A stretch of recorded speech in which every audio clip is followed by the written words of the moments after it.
Grace and peace, grace and peace. Grand Rising. My big brother Breezy's in the building. Rich Mo's in the streets.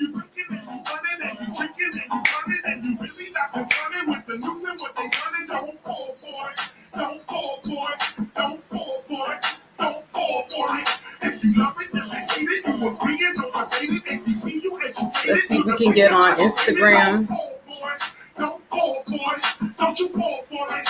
Don't fall for it. Yo, I'm not a fake dude. I'ma keep it real. They see through it all that America needs a heel deal. America ain't really sick. This is what it really is. This is what it is.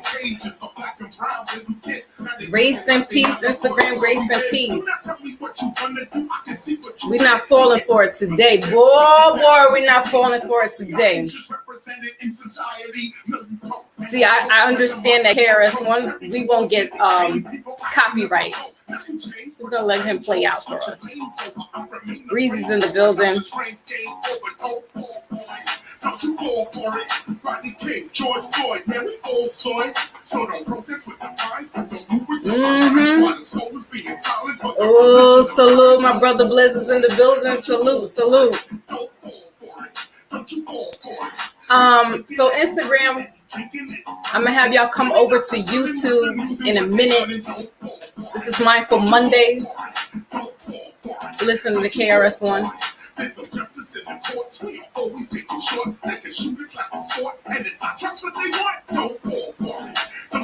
I'm feeling better. All right, y'all. So, you know, we can't play too much of the music because they'll have us, you know, back in YouTube copyright streets and all that good stuff. All right, so today's Mindful Monday, and I was talking with my brother Rich Mo behind the scenes, and the topic is death to the death culture. I've been made aware that there's been another shooting in Gary, Indiana. I haven't read the details of it, so I don't want to speak out of turn of what this is about. But you know, we've been talking about how some of, and I don't want to throw in the mental health case either, because I don't know what was going on out there. I saw there was some type of massacre and stuff like that. It's playing out way too much. The topic is death to the deaf culture, because a lot of us like to glorify that type of behavior. And there's more of that than there are the likes of a brother Blizz, brother Karim, that's speaking and having solutions to help our young brothers and sisters out during this time of crises. So before I get all into talking about this, I'm going to read the copyright disclaimer because, you know, YouTube loves to make sure that I dot my I's and cross my T's.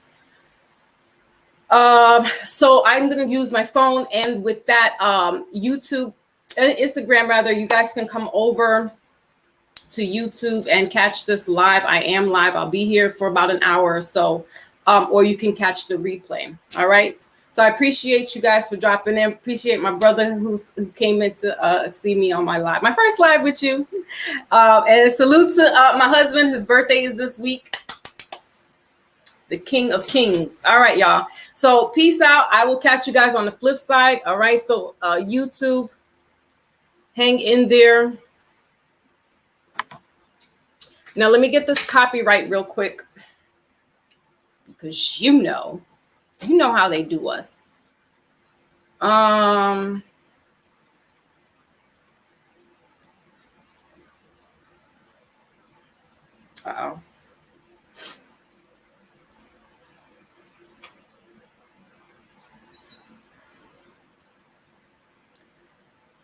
Only because I'm getting a few things that are from the Oxford Dictionary. All right, so I just want to put that out there. All right, so Fair Use Act disclaimer under Section 107 copyright of the Act of 1976, allowance is made for fair use for the purpose such as criticism, comment, news reporting, teaching, scholarship, education, and research. Fair use is a use permitted by copyright statute that might otherwise be infringing. Nonprofit, educational, or personal use tips the balance in favor of the fair use. All right, so we did that. Also, guys, don't forget to like, share, and subscribe. And if anybody wants a personal reading, they can go into my website there, click on the link, and hold on a second. And they can get a reading that way. I had the pleasure of doing a reading for a young man a couple of days ago. So I hope that all is well with him. Now, let me get to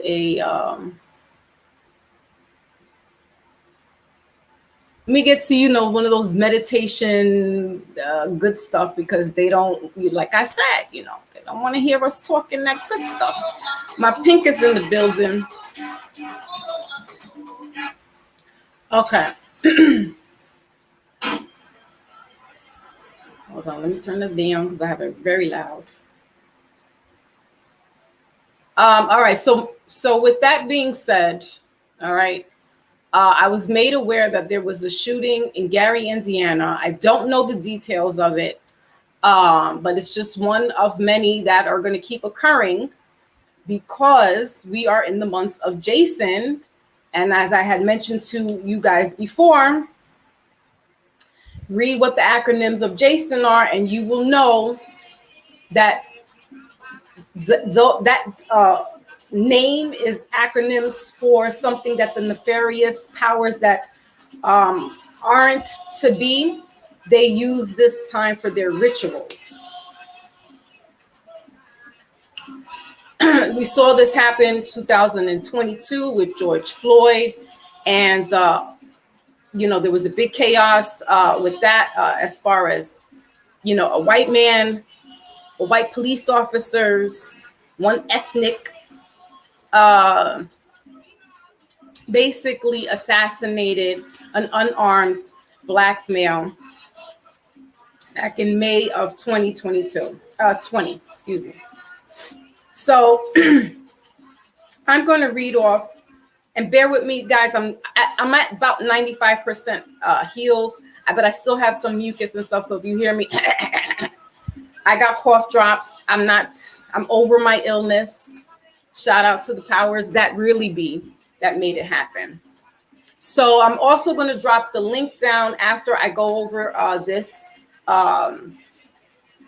brief little notes that I wrote down.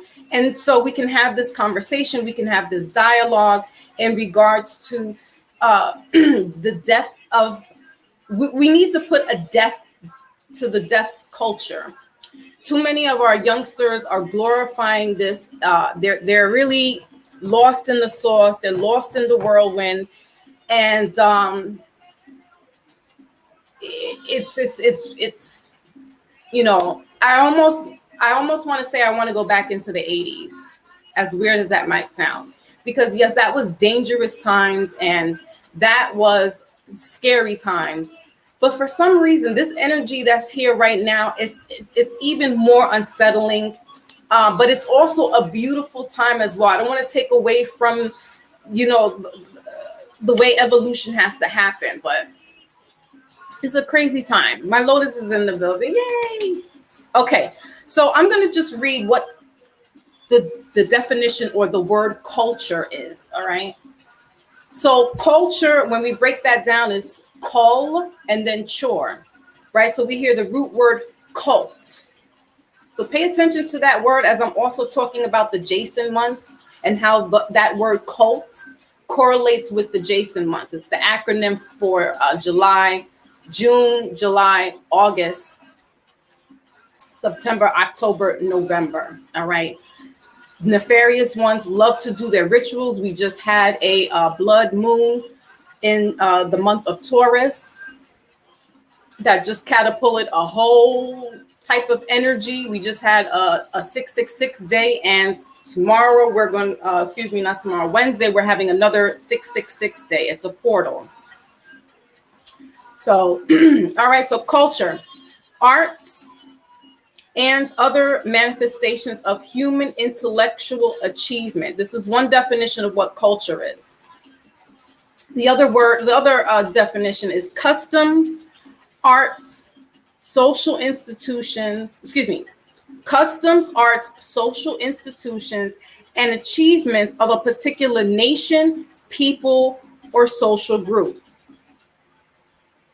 The word culture is an umbrella term for religion, faith, rituals, language, beliefs, music, art, food, customs. Now I will read what the root word of culture is, and is cult. A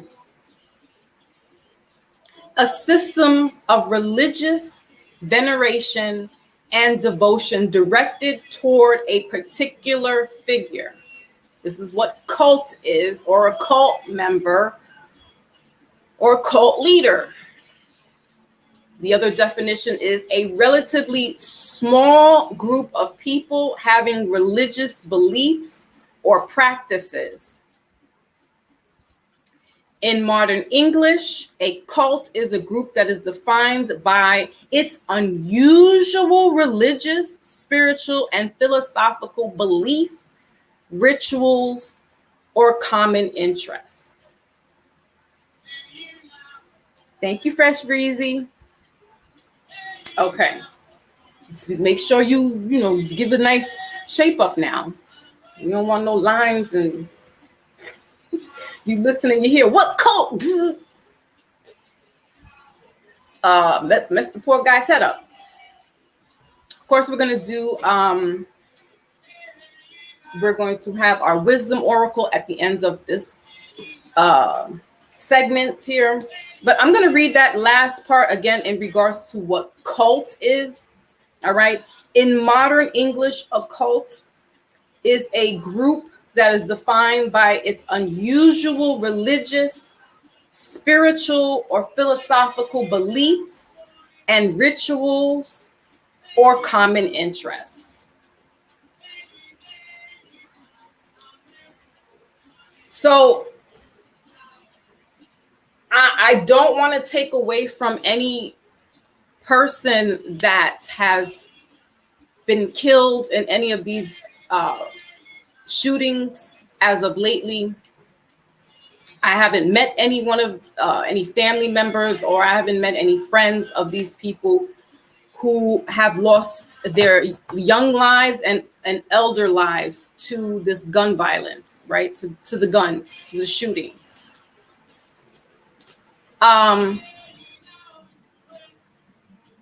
So just follow me and hear me out for a second, because how it's going to come across might sound insensitive. This is my own views and my opinions. They are not the truth. But as I had just stated before, what culture is and what the months of Jason are, please do your homework as far as what that means, because there are a group of people that do certain rituals or certain gatherings during these times of the year. And as I just stated before, we are coming out of, and we're still in the energy of that blood moon that happened a month ago. So we had a lunar eclipse, and it happened to be a blood moon back in May. So bet your dollars to donuts that certain people who know how to really work rituals did some stuff. Okay. Actually, these type of shootings or killings started earlier than June. I saw in April, things were going bananas. February, in New York City alone. I mean, Every other news segment was something to do with a shooting in the Bronx or a shooting in Brooklyn. We saw in April that there was this shooter in a Brooklyn train station, shot up while there was rush hour in the morning, and there were children there. Right? He happens to be this melanated man. I don't know too much of his backstory other than he was also having like issues and gripes about how society and, you know, financial issues. Again, follow me, because, you know, I don't want to pull into the conspiracy theory bag. All right. But his whole MO just didn't make sense. I don't know, like, you're leaving certain things behind. You're calling in to say that I believe you're looking for me. Some of the story just didn't make sense to me. I'll be honest with you, it didn't. My brother Breezy, Rich Mo's in the building. Ooh, my sister Yaya's here. Blessings, blessings, blessings to her. Good to see you, sis. So, again, and I do not want to seem insensitive. I don't want to take away from if anybody knows of somebody that, here goes this damn cat. If anybody who had a family member or a friend that was involved in any of these, you know, shootings, killings, you know, my deepest sympathy first and foremost. I do not want to take away from your grief and your healing process. But I also understand that there are nefarious people out here who are working on humanity to do certain things to tear us apart from each other, to break us up and have us at war with each other. As I read the word culture and the root word cult, we understand that there's some people that are so far removed from reality that they really think they're doing something for humanity. They really think that they're doing something greater for the greater good. And in actuality and in hindsight, they're being a detriment to society. Kid Murray's in the building. Salute to the GOAT. So, you know, let me, Rich has sent me about this Gary, Indiana. I'm going to open the panel. I'm not going to stay on too long from myself. I really want you guys to come up and have this conversation, because, you know, somewhere along the lines, this thing has to stop. It really does. I saw on Black Magic 363, I subscribe to that channel. I mean, there must have been about 50 to maybe 100 melanated people gathered down in Atlanta to go climb up Stone Mountain. But they've also been having festivities over the weekend. Not one person did I hear get shot, stabbed, robbed, assaulted, any type of assault. So, you know, I'm trying to figure out how, you know, and because they're also highly spiritual people, they also eat differently, organically, plant-based, vegan. If we were to do a case study and show how those people who were gathering around down in Atlanta, Georgia this weekend, or rather yesterday at Stone Mountain, and not one incident went off to a likes of the South Bronx, and how there's a shooting or a robbery.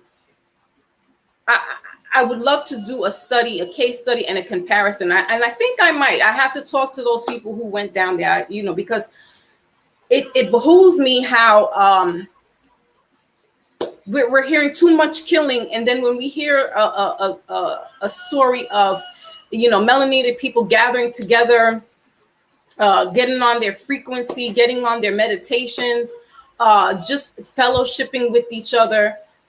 There's no testosterone going on. There's no, there's not even that much twerking, if you will, right? It's not all sexually charged. My brother Zay's in the building. Salute, salute, peace. Thank you. You went? Oh my gosh. Where's Rich Mo? Rich Mo, we gotta get it together, man. Listen, we gotta make our Mecca down to Atlanta for like a day or two, or a weekend. The hike to Stone Mountain is everything. Yeah, they went in the morning, Fresh Breezy. It was Red Pill, Blue Pill, Brother Rich from Black Magic's 363. Oh my goodness, all the heavy hitters was down there. Brother Yosef. Who else? Brother Rich just moved. He left Brooklyn. I didn't even think that was coming. I was like, wait a minute now. Brother Rich left. I gotta get my act together. I gotta get my. Oh, you saw them live? I'm gonna catch it. Yeah, on some MK. I would have to say so, Kim Murray, because I don't understand how a group that large can gather together, right? Break bread, have fun, love one another and all that good stuff. Almost hippie-ish, right? But it happens to be melanated people. And there's no, I have yet to hear anybody respond back to say, there was an incident and, it was all negative or whatever the case may be, right? But you hear the Bronx and Brooklyn going off like the 4th of July, and it's February.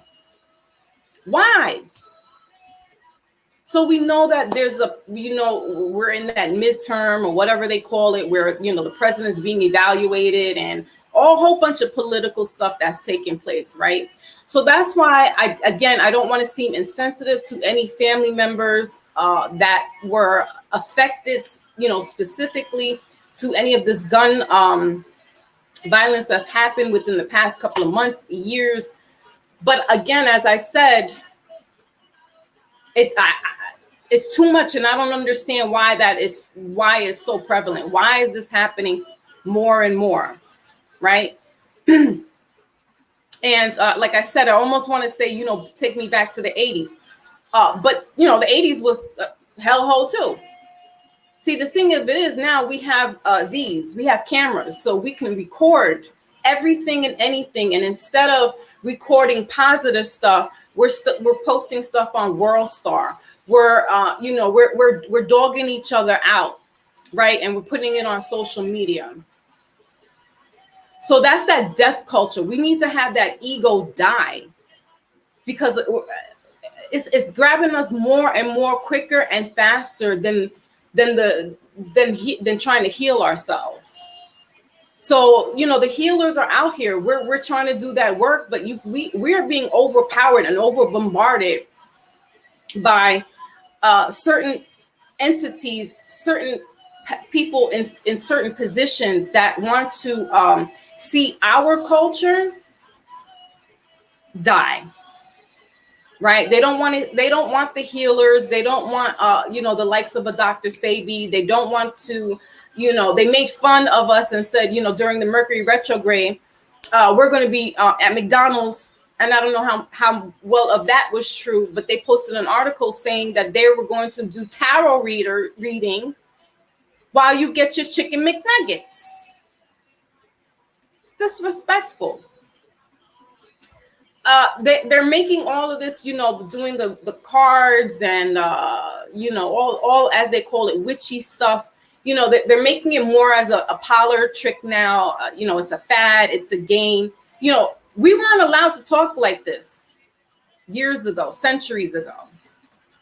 This was something that was very taboo. There's still some things that we don't discuss online, but we have a lot of newcomers who are feeling this culture, right?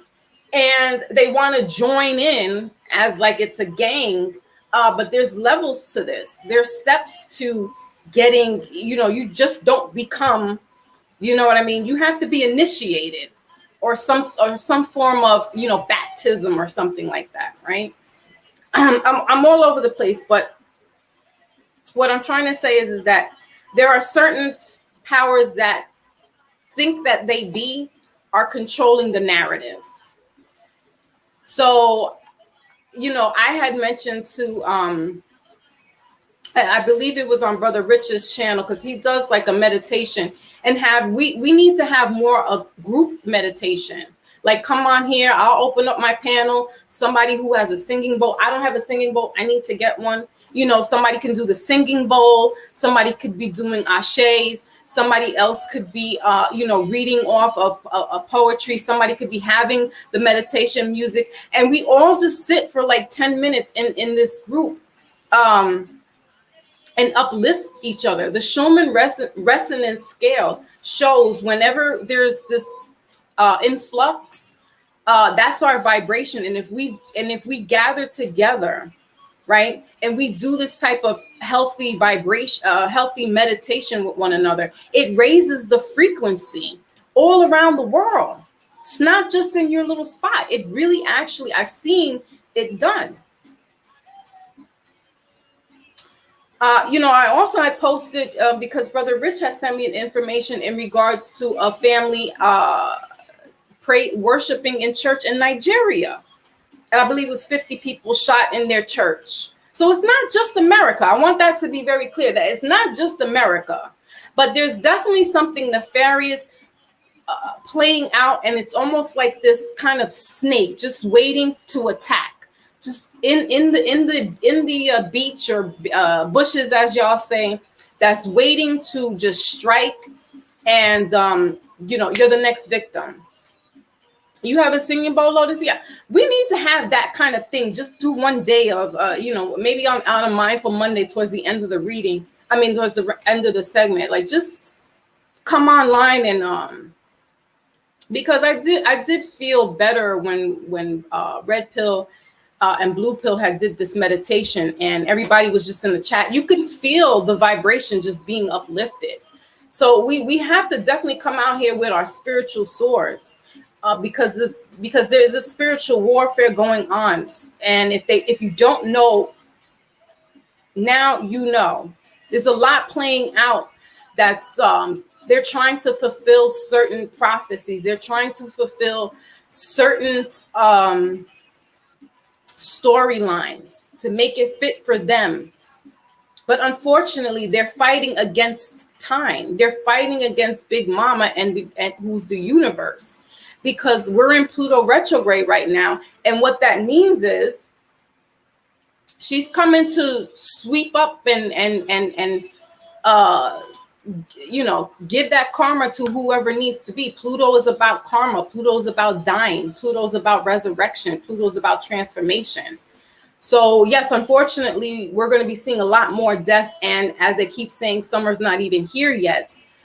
Just let it be warm weather. Forget about summer. Let's just let the weather be a little warmer, and you got stuff popping off.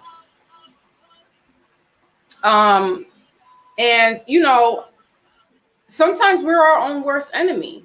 While we would love to continue to point the fingers at some nefarious white people, we know who we target, right?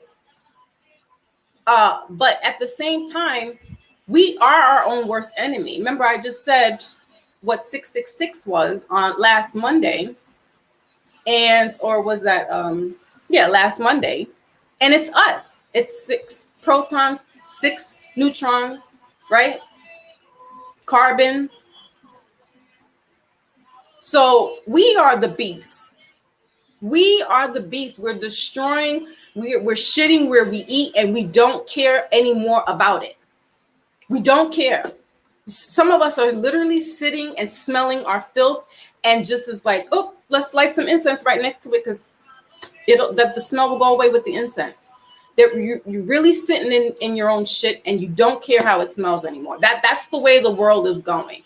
Now, on the other spectrum, there are people who are really trying to make changes here. They're really about that life, and they're trying to turn humanity for the best. But we got a lot of people. It's you know, and it's not only just so as I said, the word culture is an umbrella term, right, for faith, religion, language, music, and art. The music that we're listening to, some are trying to get, some people are sifting through that death culture and elevating their frequency. So you'll have a Sister Cyrock, Sister Naleen, and Kendrick, right? You'll have that type of more conscious, upbeat. And think about it. We had that spectrum back in the 80s. We had our conscious rappers. We had our then, maybe you want to call them gangster rappers, but we had a gumbo of rappers, and it wasn't affecting, one group wasn't swaying us any more than the other. And if they were, okay, so be it. But we had options. Here it's like we got one or two, and then we got to listen to this, and it's like, what? It's not like I just said. I did a review and watched Extension. Do you see me, or can you see me? With that rapper who was shot back in 2018 in Florida. His music was kind of like death. He was suicidal. He was bipolar. He was taking medication. He was also taking illegal medication, right? So his music was reflecting that.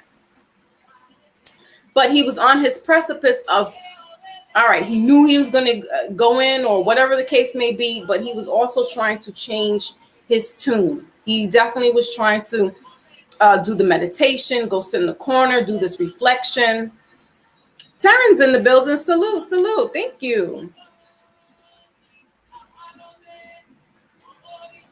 Okay, Lotus. Yes, Tupac, the GOAT. So his birthday is the 16th.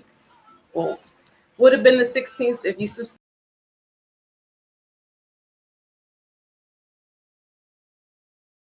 out of the live. Sorry. I was just trying to scroll up here. So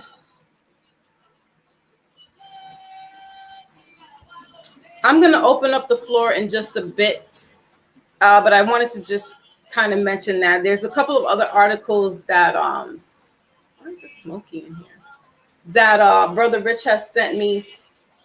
Maybach sends me some good articles as well.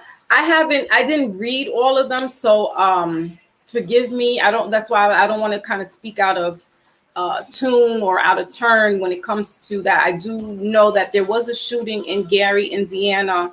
What was it? 5 people? Let me get my phone. I'm not sure how many people were killed, but again, melanated. So it's like, come on, y'all. Like, what? Like, when is it gonna stop? Like, when is it going to end? Because you can,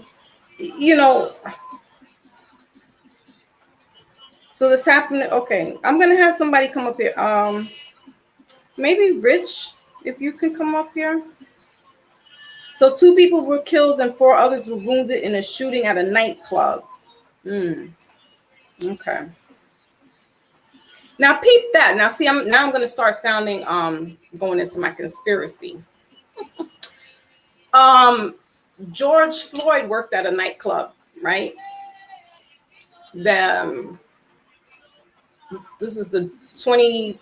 I'm going back 2 years, because this is what set off this whole Black Lives Matter, setting off all the kumbaya. And where are those same people for the likes of a Gary, Indiana? Where are those same people for the likes of a Buffalo, New York?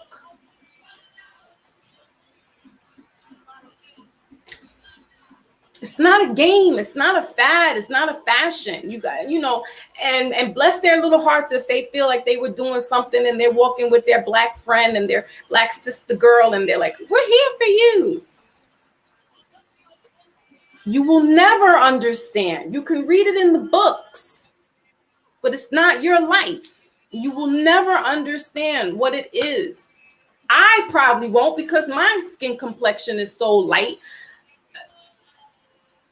But to walk around as a melanated, a very heavy melanated person, or if you even look like you could be, and be accosted,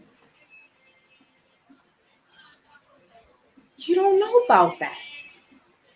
So while, thank you for joining and marching, what else are you doing? You're slapping on black t-shirts, and now you want to be inclusive. See, and slow down. Let me take a sip of my coffee. Oh, by the way, the patent for the Juneteenth has been overturned.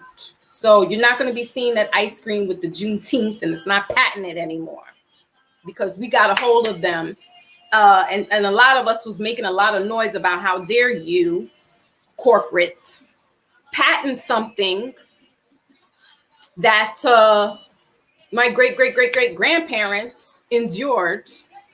That's their celebration. That's their time. How dare you step in? So I don't want to make it this, but they do. Those higher up people, the powers that don't be, that want to be, they definitely are in their bag 24/7 with this. So I'm not stopping like they don't stop. So, I could be sounding a certain kind of way. It's not that I am. It's just that I'm passionate about injustice, and especially to folks that look like me, my mother, my son, my daughters, my grandfather, my father, my brother. That's where my passion is. All right? It's not that there's any other group that I'm like, okay, listen, I'm the Aquarius rising, so it's my humanitarian. But be one for me first and foremost. It's no slight towards anybody else. It's no slight. But I get that what they're doing. So why should I stop? Why should I stop being who I am and change and sing a different tune when they don't? It's all a disguise. It's all for show.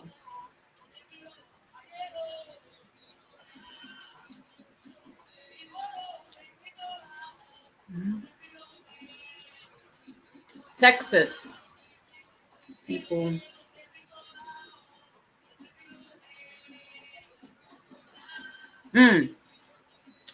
Kid Murray, what is that? People. Okay, word. The sugar. Right. That's why when I mentioned this group of people, melanated people like that, went down, walked up Stone Mountain. It was a big gathering with like-minded spiritual beings that went up to charge their crystals, their body. And they were vibing on a higher frequency. They might have had their little za with them or whatever. Yeah, Zaza is what they call it. They could have had mushrooms. I don't know. Me, myself, I don't really need all that stuff. I could just go up there and get charged. I would love to go up there. But what I'm saying is that there was this peacefulness that happened among so many people, and not one fight broke out. Not one somebody calling somebody else, a derogatory word. None of that. They sat down, they chilled out, they absorbed some of that energy from the mountain. FL is in the building. Grand Rising salute.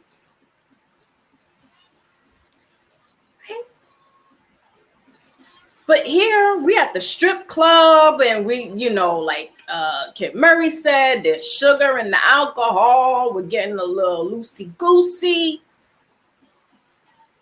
We got thighs and cheeks showing up. We're feeling a certain kind of way. And what happens then? That's what I'm saying. When we're on that low frequency and that low vibration, chances are stuff is going to break out, right? Culture is responsible for music and art, i.e. rappers, i.e. R&B singers. We're not listening to the high vibrational music anymore. We want to listen to stuff that's dark and really heavy. And then we're drinking this disgusting liquor that has sugar in it. Now you got diabetes, you got this big old belly because you drinking this stuff and you're not being healthy.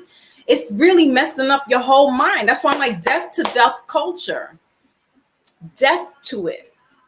Because you are digging yourself an early grave by constantly drinking, right? Maybe going to the porn spot, not 8 times out of 10. They have a whole thing about men and before ejaculation and semen retention. That helps get your mind right.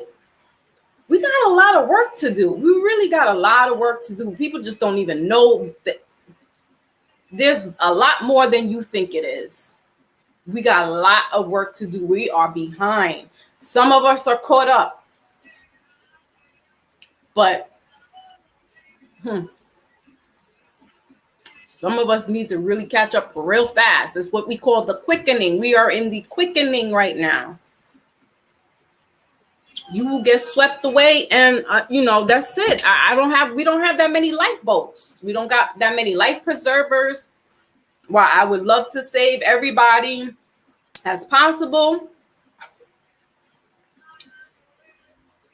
we need women, children.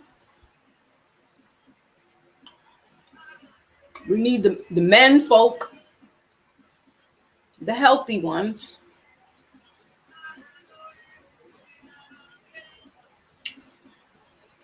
We'll try to get the ones that are not so healthy into shape. We'll try. We do need the elder, but we gotta be realistic. And some of the elders know, listen, I don't got that much time left. You continue on. You carry the mantle. You carry the light. Lucifer. You carry on, Lucy.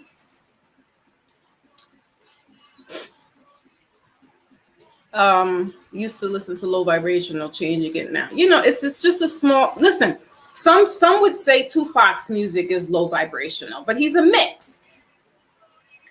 While everybody can glorify Dear Mama, he said, this is why I effed your wife. It's a balance. It's a balance. Mm-hmm.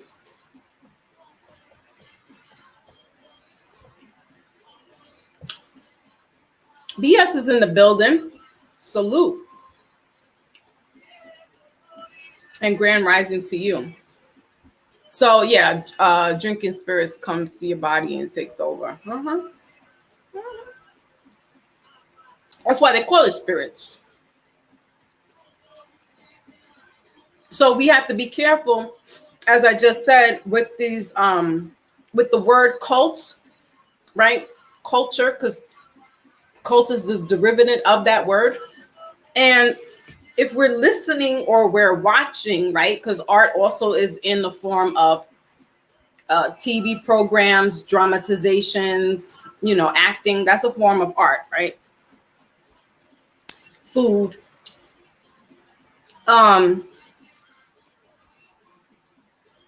You could almost say some of these rappers, it's like a cult following. I know with that kid, with the rapper Extension, he definitely had a cult-like following. Everybody's favorite rapper and his best friend, kind of a cult, and his wife. You say anything against his wife, they ready to come at you with the little beast fingers and all that good stuff. Like, that's insane. But it's almost like that. This is this cult following, right?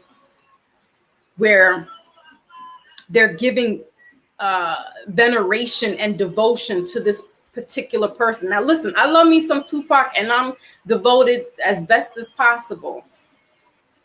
But you know, to really come at somebody because they said something about him, you know, I've said a few things, but it's never that serious where I'm going to want to fight you off of this dead man.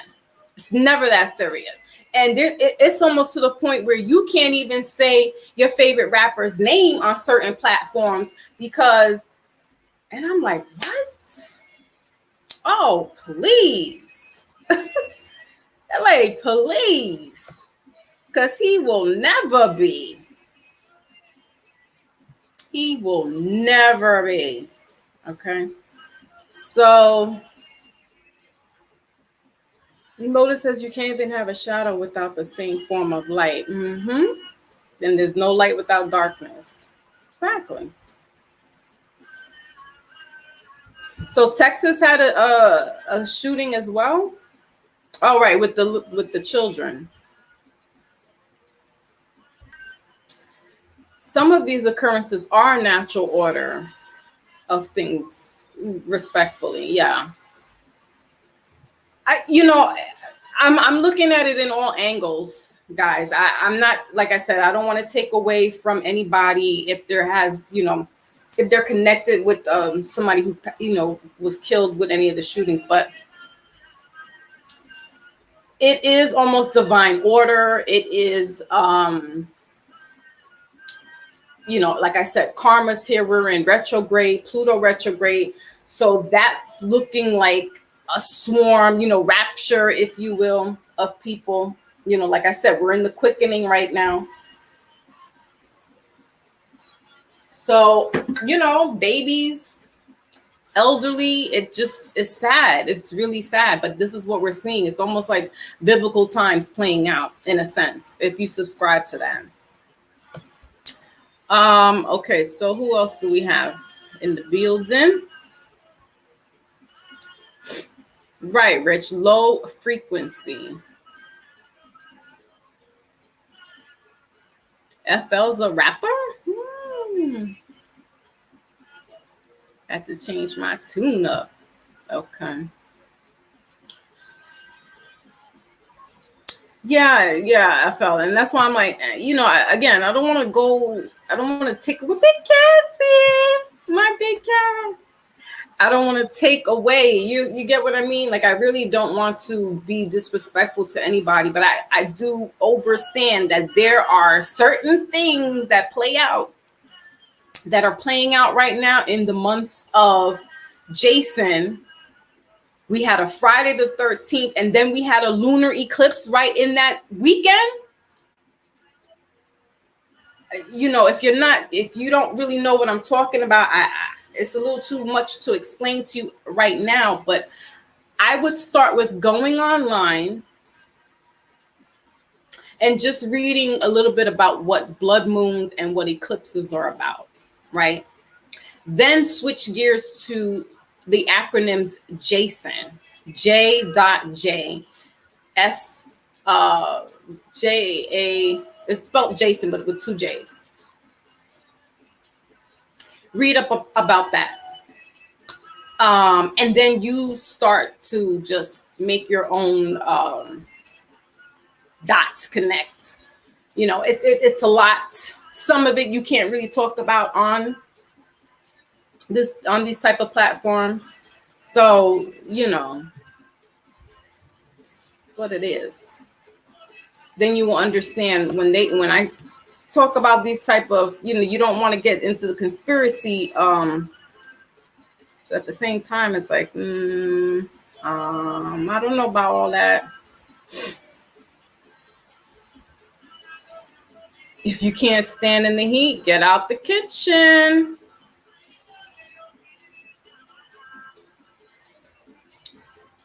Yeah. Ready.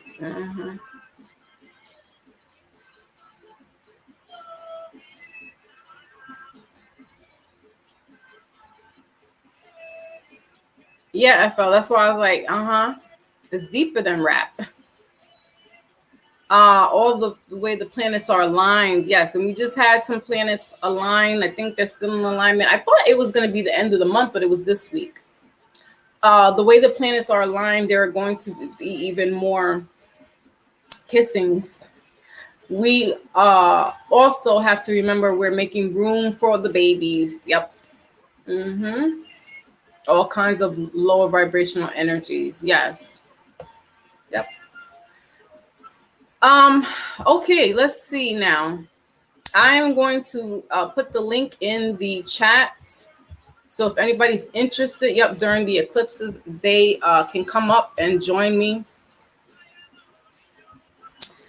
And if anybody is interested in personal readings, you can go to www. I don't know if I pinned it in there, or maybe it's in my scrolly thingy, my banner. Yeah, I'll put it in the banner there. So if anybody's interested in getting a personal reading, you may do so there, where the scroll is. You can get that information from there. Also, if you just want to do a little blessing, that's fine. Ooh, love and loyalty is in the building. The youth. Salute to love and loyalty. We have to help. Yeah, we have to help, but we also need to help ourselves. See, this is where that fine line and that thin line of, while we do need to help each other out, and we do need to get it together, and can't we just all get along? And the sentiment is all good. But if we're moving backwards in a sense, or we're kind of just stuck in the matrix, then it's really hard to help somebody to kind of do this. Let's all join in together and then make it. Because a lot of people, not a lot, but there's some people who are kind of really just are getting more delusional, getting more trapped up in the matrix than anything.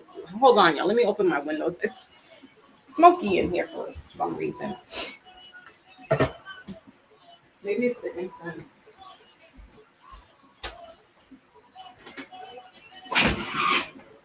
I have to close my window because they're making those renovation noises and machines and all that good stuff. So clear out this air. All right.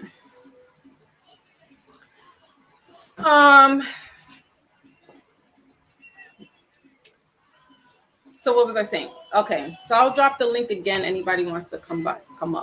But yeah, it's kind of like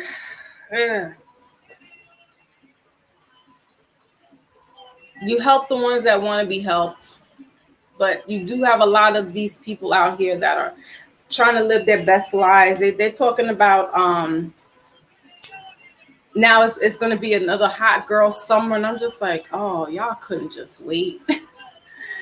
Y'all just couldn't wait. Some like I just see a lot of posts with these girls that are just like, yep, I'm getting my summer bod ready and hot girl summer, and I'm just like, didn't y'all have that before? Like, why? This is what I'm saying. So we're repeating madness. Some people are just like, okay, well, we got out of quarantine and we've been out of it now, but now they're lifting up restrictions even more, so you can go travel, internationally without certain things. And I swear, it's just like some people, the judgy side of me is going to come out right now, but it's like y'all can't sit still Like, they just put us down. I think Thailand or Taiwan just opened up. They were like in a 2-month lockdown. Like people are not paying attention. They running around here talking about, I gotta get my little hot girl summer bag and all this other BS, and they just took a restriction off. And whether this thing is real, fake, plans, whatever the case may be, the fact that they can shut down countries and literally shut the world down lets you know who's in charge. And it sure ain't you buying your little white poom poom shorts so you can go to Mexico.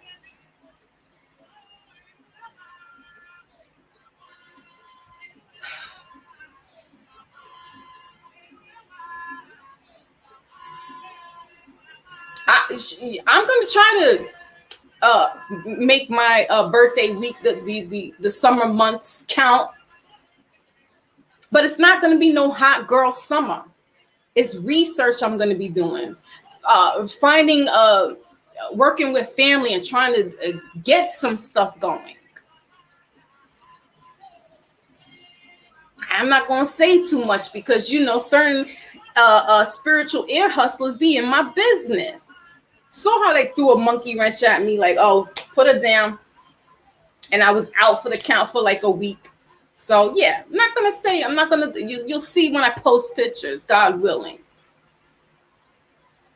And I don't care if I sound like a hater. Because guess what? Y'all gonna get caught up and smacked up right across the back of your head, just as you were 2020. Some people saw this coming. I had a premonition of it in a dream.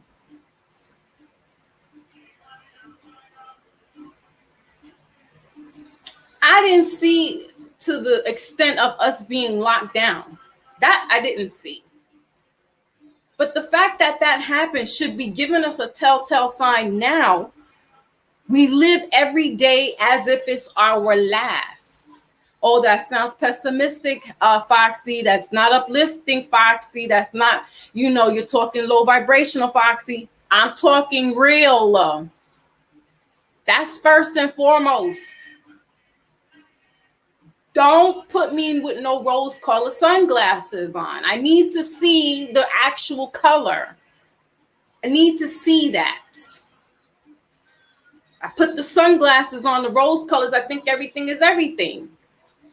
Forgetting that it's not. No, I will take those glasses down. I need to see that the tree is green, not fuchsia. Get out of your head. Because these people are not stopping. So why should I? Don't get fooled with the crystals and the cards. Don't get fooled. Because I do love the love and light. But I know about the darkness very well. And I know who works on that time. And they don't sleep. So why should I sleep? It may sound bitter. It may sound like the angry black woman, like some of my people in my family call being the angry black woman. It may sound like that. I'll be that. Me speaking the truth or a truth that sounds angry to you, then that's your problem. I'm not here to help you to perceive the message. I'm here to give the message. How you take it is up to you. If you think I'm mad about it, take it that way. If you think that I'm passionate about it, take it that way. If you think that I'm making fun of it, take it however you want to take it. What I'm trying to tell us is that it's serious business out here. And some of us are so far in our head about, the Bitcoins and the listen, this is also a great time. It's a great time, especially if you are a spiritualist or if you're on, this type of spiritual journey. All right. Because while those rose-colored glasses are on, that's what your spiritual journey looks like. It looks great. It looks divine. It looks beautiful. But you can't get caught slipping. That's what the problem is with some of us. We get caught slipping, and then we think we on top of the world, and you are standing on nothing but a pile of shit. You like to stand in it. You'll burn incense around it and say it doesn't smell, but you're delusional right now. Why is all this stuff happening? And no one's where are your little so-called best friends that you were doing the rallies with? What happened with them? Oh, they stopped and got them a vegan sandwich in Crown Heights, Brooklyn, where they're gentrifying. That's what's going on now. Y'all were all arm in arm walking down Brooklyn Bridge. No justice, no peace. I can't breathe. Then what? You go to Central Park and you're sitting there on your little blankets talking about, oh yeah, so tonight we're gonna go to the bar and get half off on Black Lives Matter.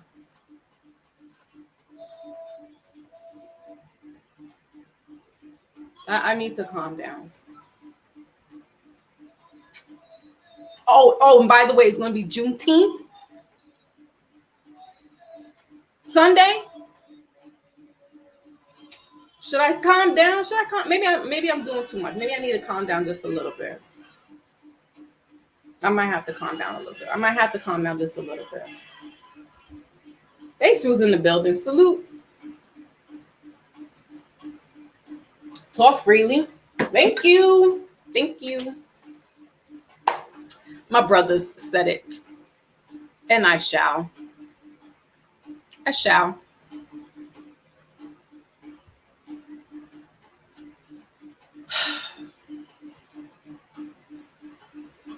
Because I'm like this, and my family be like, she's the angry Black woman. I'm not angry. I'm passionate. There's a difference. You'll know when I'm angry. I promise you, you'll know when I'm angry. This is passion. And you know what the derivative of passion is? Love. When somebody loves something that they do, or they love their people, or they love their family, they're passionate, right? They're going to go to bat for them. It might sound like their throat chakra is being elevated because I need to get your attention. It's passion. If I was angry, I'd be spewing hate words. But I'm not angry. I'm passionate. And it makes me mad. Those are all forms of emotion, and they're all derived out of love. This is for the love of my people. That's it. So I don't want to sound like you bashing on this one. No. I understand, though, that there's some other people who really don't give a hoot and nanny about you, if you're purple, if you're red, if you're green, if you're blue, they really don't care. But some of us are so wrapped up into that. So the ones that don't give up, I'm not giving up. That's what I'm just saying. I'm not giving up. They don't give up, I don't give up. Brother Malcolm told us this. They don't stop. They go to the next house and burn the cross. While you're at the barbecue and the fish fry. I'm not trying to make fun of nobody, please. I love fish. And I love when my church be making them fish fries. But what else are we doing? How much more money I got to put into a plate for a fish fry? Where is it going? Why are you still asking for more money for the church then?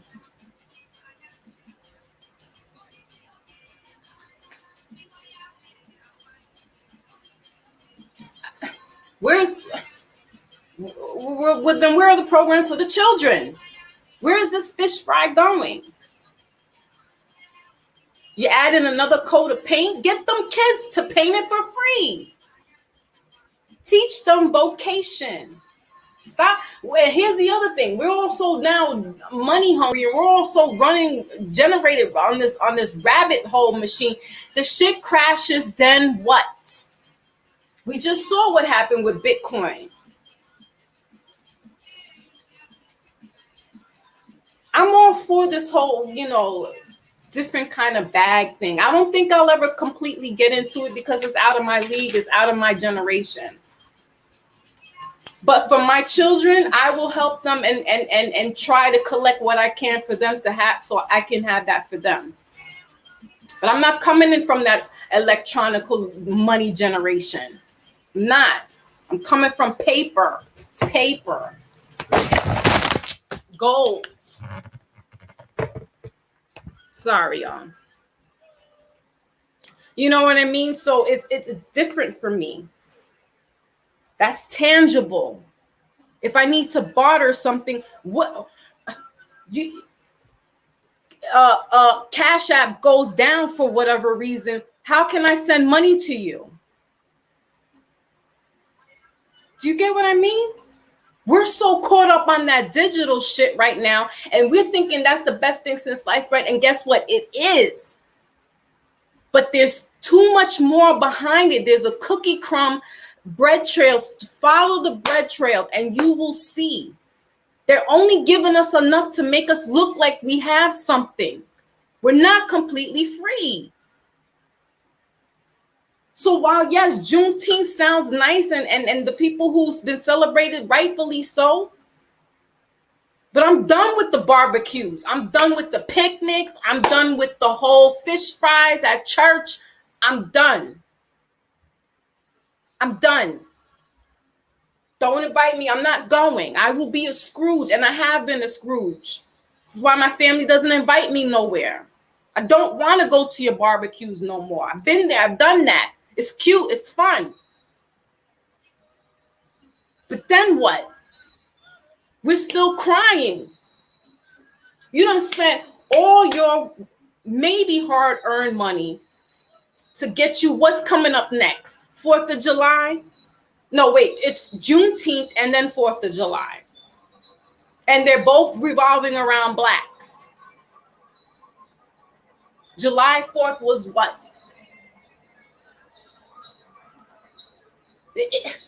It's not just the United States being born. How about it's auctioning, bartering, taking our ancestors away from each other? But you want to have who could get the biggest brisk and grill it up? Listen, my cousin, I love him. I love my baby Bubba. He's like, yeah, I'm going to do a barbecue today. I'm doing the barbecue and stuff. Hold on, y'all. And he does it at the house. Nothing big. But again, I don't want to take away from nobody. You know, I'm like I said, you might stop rocking with me right now. Like Foxy's a whole different type of breed. Father's Day, doing the cookouts. I will call my father, or maybe we'll go out to a seafood restaurant. He likes seafood. Not doing that no more. It's irrelevant for me to know what I know and then dumb myself down and keep going that way. I'm doing a disservice to myself. The hell? Again, I'm not. That's you. You doing that? You doing that for Juneteenth? Kudos. Make sure you get seeded watermelons. Seeded.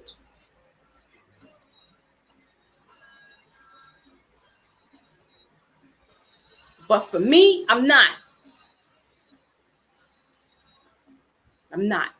I will sit in my house or I'll go to a park bench.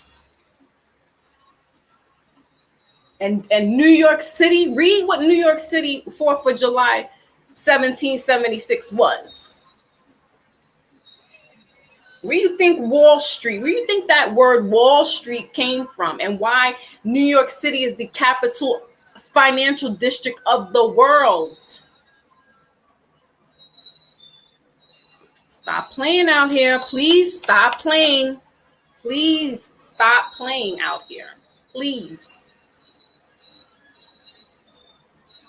It's like the more and more we know, this is why it is a beautiful time to get this knowledge. The age of Aquarian, as FL told us, it's the most beautifulest thing in the world, because we get to know all this knowledge now. So there's no excuse for you to be shucking and jiving and being a chicken George.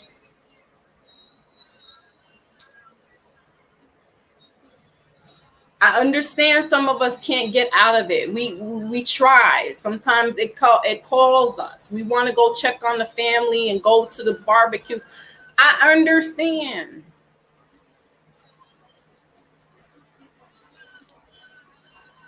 And I got to that point.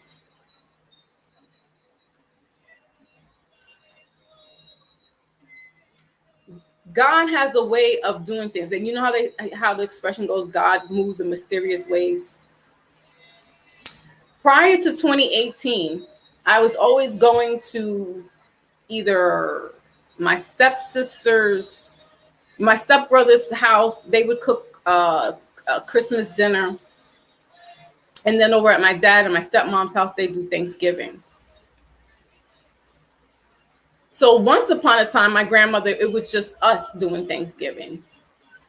And I had to divide my time up from going to her house to go to this one's house to go to that one's house. And year after year after year after year. My grandmother transitioned 2018. And she died the month of Thanksgiving. So we had our last Thanksgiving with her the year before. She was real stank, sort of say, as it was told to me, because I got there late. She was being nasty with everybody. On her deathbed, my cousin and I told her, so what are we going to do about Thanksgiving? She could barely lift her head. And she looked at me and she said, it's your turn now. No, you gotta, come on. I need you to get up, because we gotta wash those dishes. We gotta do this. You know, and I knew I was trying to keep her humor. I did Thanksgiving for her because she passed away a couple of weeks after that, like the beginning of the month of November.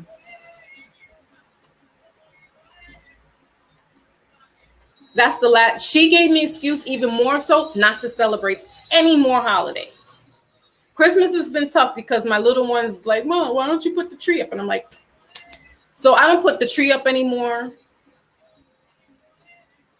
I buy gifts throughout the year anyway. So I don't need a specific day to dictate when I should take all my money and save all the money that I have now and go fight these stores for that money.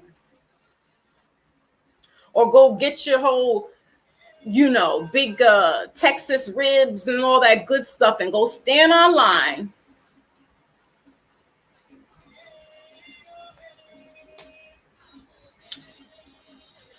To do these celebrations. And then it's, after 4th of July, it's Labor Day. Ooh, Labor Day, guys. After all the grilling, the fish fries that you did, you need Labor Day now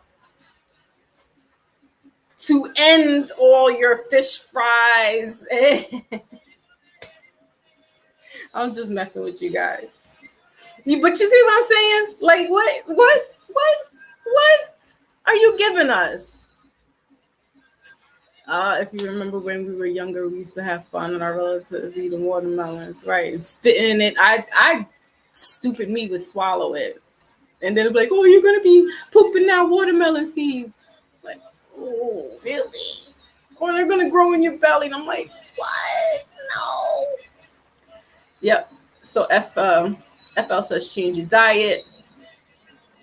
That's what I'm saying. We have to start with the smaller things, right? The diet. Then we get the itis after we eat from Thanksgiving. Those who don't know what the itis is, it's like it's actually some chemical induced by eating turkey.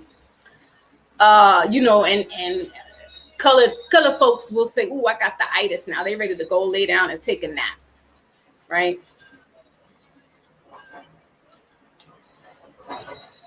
It's not all that healthy, but it is what it is, right? But now that we know this stuff, what are you going to do about it? What do you do about it? So, like I mentioned, a group of beautiful melanated people went down to Georgia. They were in Stone Mountain, Georgia, over the weekend and yesterday. They all climbed up the mountain and had a beautiful time conversing, meditating, healing. But these particular people also have a different diet than the normals, if you will. They're eating more plant-based, vegan, right? Vegetarian, as opposed to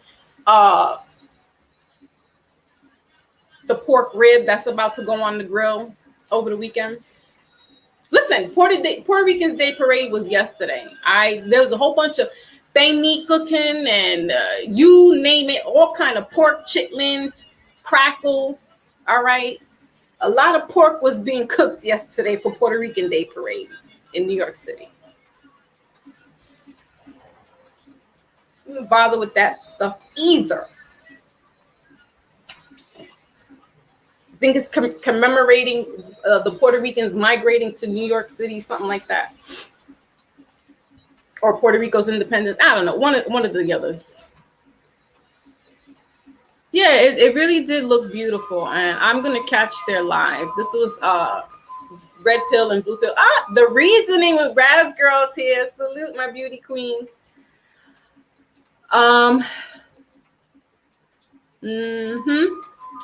Putting stuff in, chemicals. We know this. Listen, guys, I'm not only the president, I'm a client too.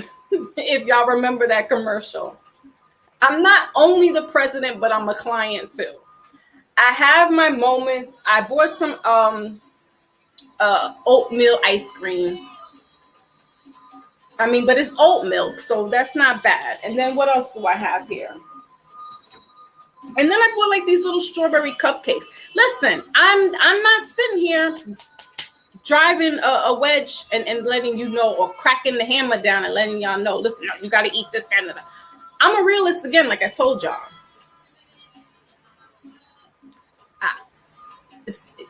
Listen. These artificial foods are going to mess us up at the end. Yeah, they're already structuring our DNA. And they're going to be messing up with our natural gifts. Blessings, Rich Mo says. So think about it.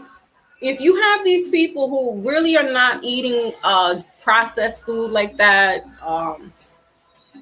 just crap. Their mind frame is different.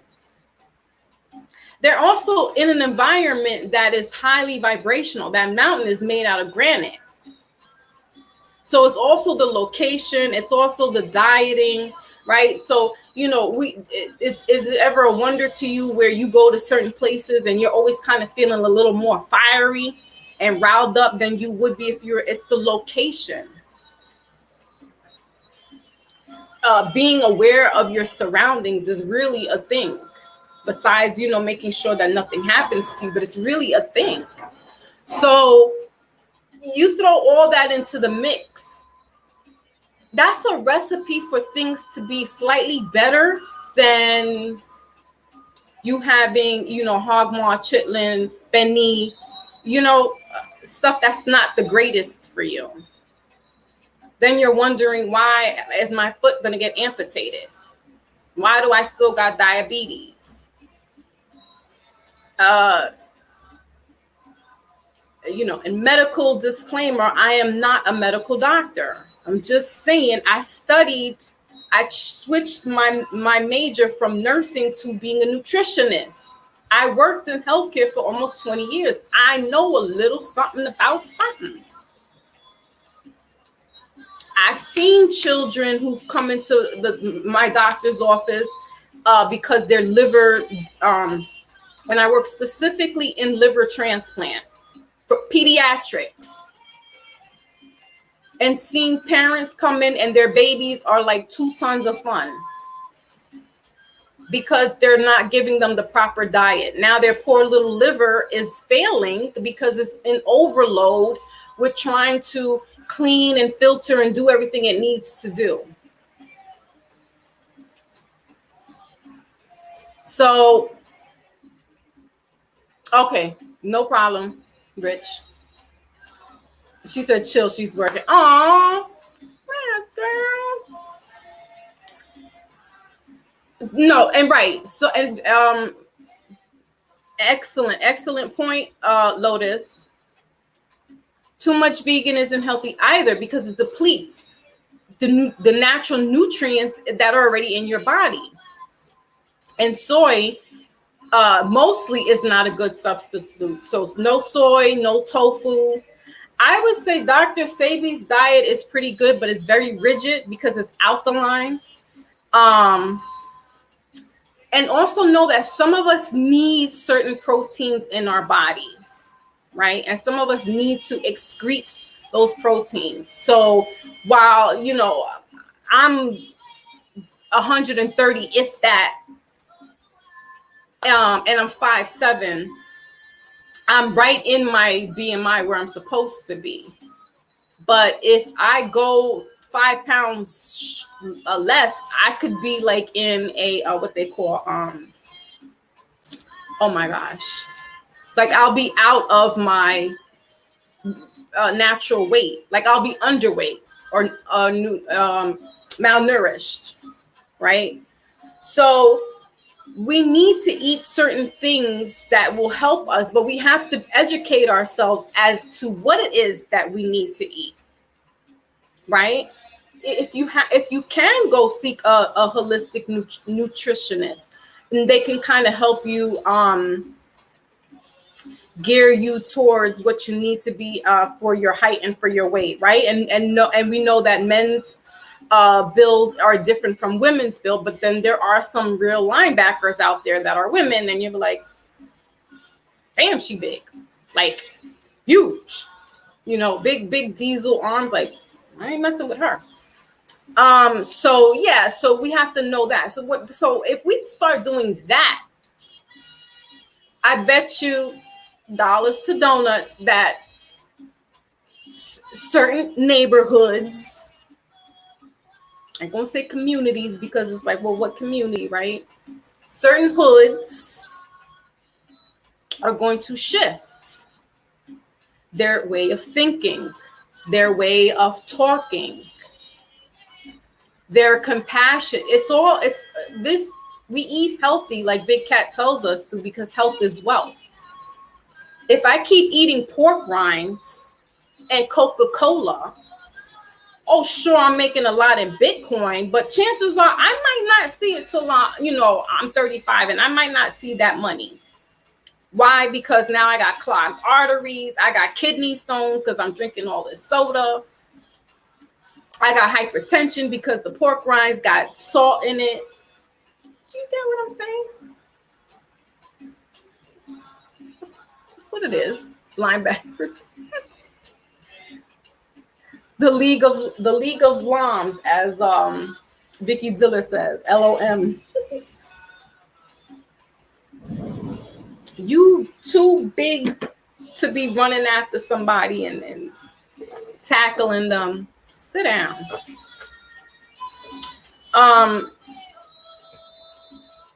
But if we shift our mind frame and shift gears and what priorities are,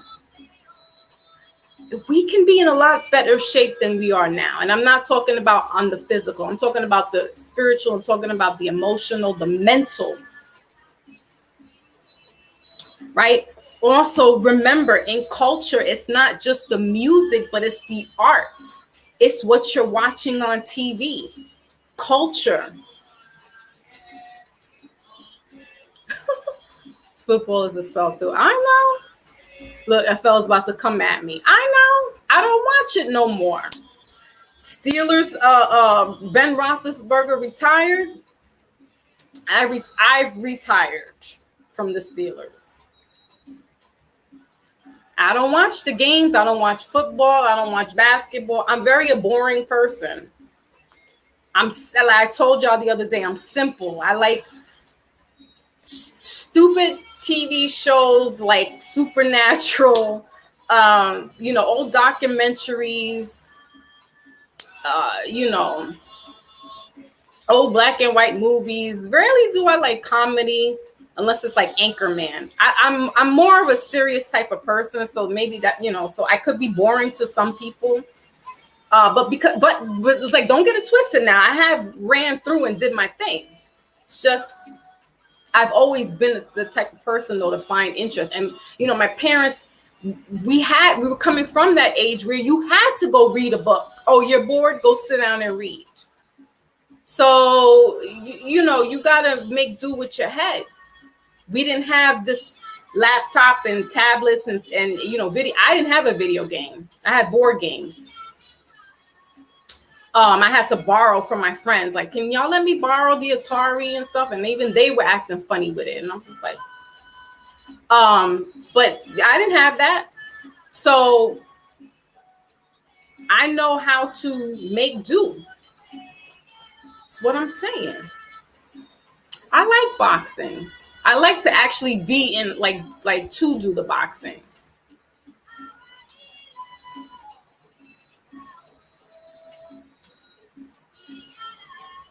Big Cat, you're so silly. Oh my goodness. Big Cat says he shared the lie to a random number. Hopefully they don't call my phone. Yeah, Anchorman is hilarious. What? Like, we need that good kind of slapstick funny humor. I don't want to see a Big Mama no more, and I don't want to see a Medea, and I don't want to see. I didn't even watch How Do You Get Away with Murder, because I was like, why would that even be? And of course, she's a black woman, So, and then that starts to tick in my head because it's the programming, and I see through the programming, and I hate it. It's like that Mr. Anderson when Neo now sees the numbers, and he sees Mr. Anderson just a figure. It's a blessing and a curse, because it's like I just see everything. And, I try to dumb it down and be like, but my third eye won't let me dumb it down. I can't not see what I saw. I can't unsee what I saw. So, you grew up in the video era. Yeah, we didn't have. We were coming out, it was just being formulated. But, I didn't have Atari. The babysitter, she let one of the kids bring the Super Nintendo. So, I tell my children all the time, they're bored. They better read a book. Right. Learn a new experience. That's right.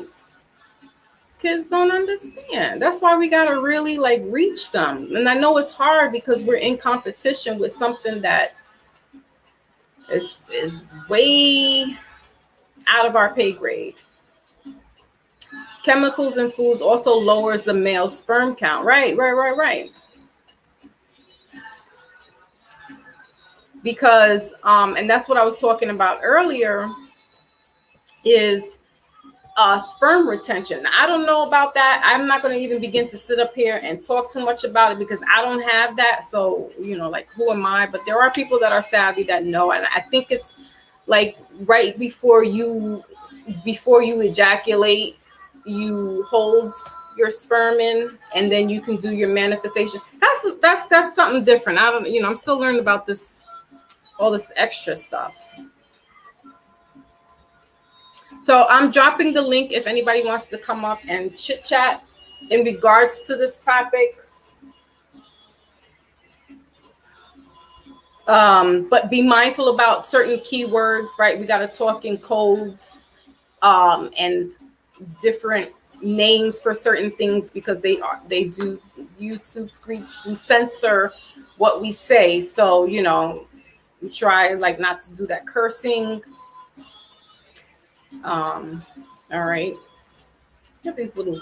So yeah, but that's what I mean as far as us with this work that needs to be done, and how certain things are just like, it's so foolish that, I mean, hey, if that's what you're doing it this weekend, fine. But it's just like, we got bigger fish to fry. You know what I'm saying? Like, there's so much more work that needs to be done. And it's almost like any little break somebody gives you, you ready to go shuck and jive. That's what I'm saying. Like, oh, it's going to be summer girl, hot girl, summertime, and this, that, and the other. It's hot girl now. It's hot. I'm a hot girl right now. I'm hot. But they out there on the prowl, and they're looking for something. And look, a young lady, I think she's from Brooklyn, 23 years old, is MIA right now because she went down to DC answering a, I don't know if it was a dating site, but apparently she was, she's a creator of like poster boards or something like that. And so the story is that she went down to the DMV area to, she was a small little entrepreneur, and they wanted to buy her posters. 23 years old. She still lives at home with her mother. And she lives in Brooklyn. This was the other day. Let me see if I can find the story. Like, that's still dangerous.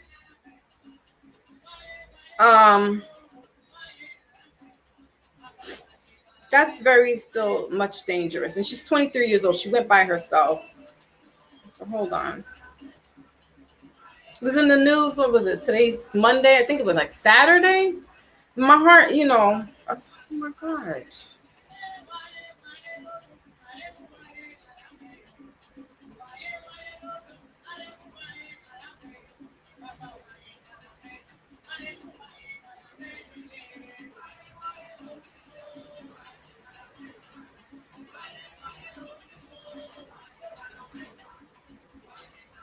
She's a college student from ABC News.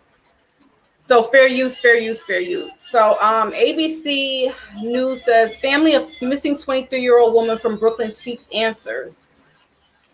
6 days ago, she's been gone. Oh my God. Tajay Baker is her name.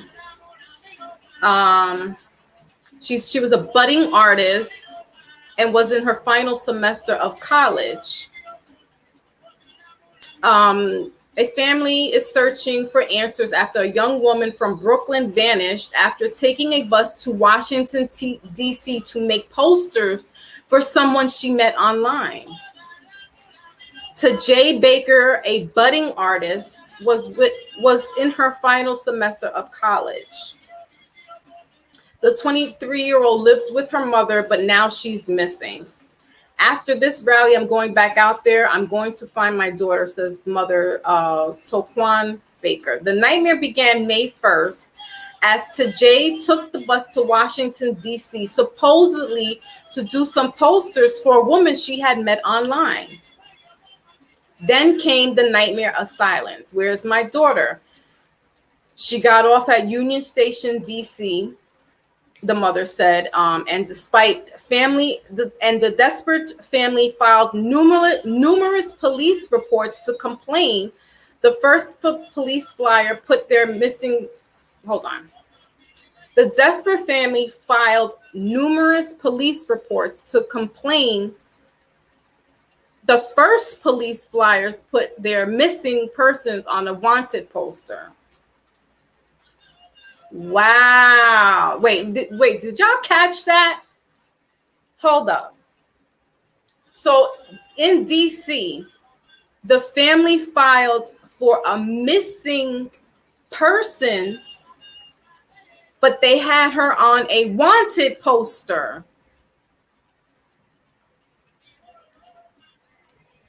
The desperate family files numerous police reports but complained the first police flyer put their missing person on a wanted poster. So let me continue. Hold on, because now I'm gonna go into it again, guys. I'm going to go off.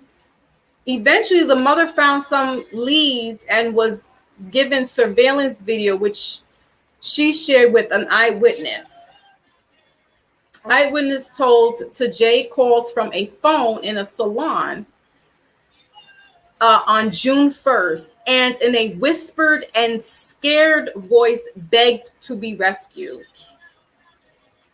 She said, "Just tell her mother to come get her," said the grandmother of this young lady who was missing. By the time they raced to Maryland, to Jay was gone. Her mother tells Lucy Yang, who's the news reporter, that she has tracked down the woman who initially asked her daughter to come to DC. She fears her only child may have stepped into some kind of cult. Listen, if God's not leading me in my steps and my orders, didn't I just... All right. I wrote culture, death to the death culture. I wrote what a cult is. And here I read this article because it wasn't resonating with my soul. They fear that she may be in a cult, or AKA one of those type of trafficking things down there. All right. We believe more needs to be done, Council Member Charles Barron said. We are asking for justice to make sure that Miss Baker comes home. Taji Baker's mother said she hasn't been sleeping well. It's been over a month, and she just wants her child to return. It's a mother's desperate cry. And let's see if we can find a picture of her.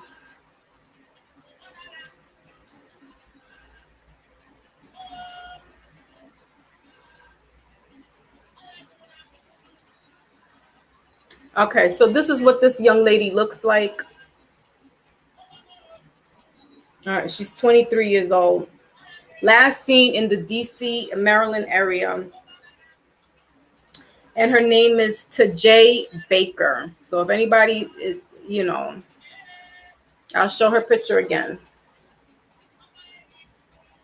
Now, another story like this was very similar, of a young lady about the same age, 24, and I think it was in Connecticut. She went to answer a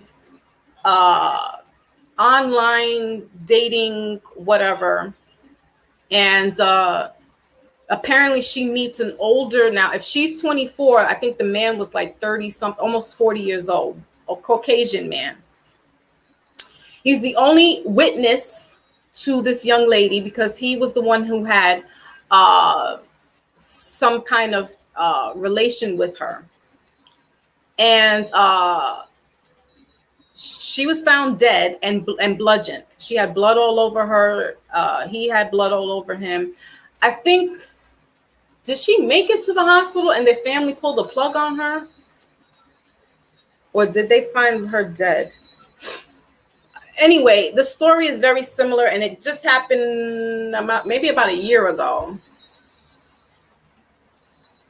It is, yeah.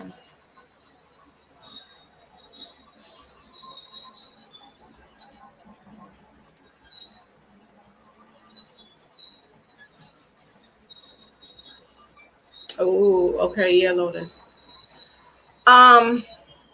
So,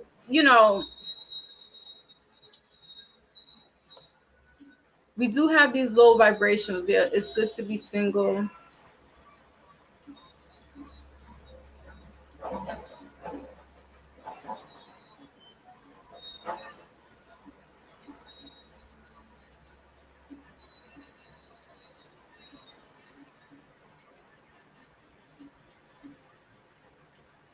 So this 23-year-old is missing now.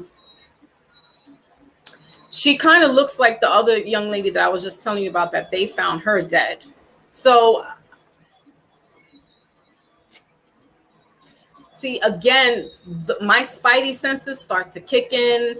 Other things start to show me. I don't see just that. I see other stuff behind it. And I'm like, the girl, they almost look similar. You know, so, you know, you can go into that bag like, oh, something, right? I'm not going to go into it. But all I'm saying is, if they don't stop, then we shouldn't stop. All this is happening, these shootings, these killings, these young ladies have gone missing, some are dead.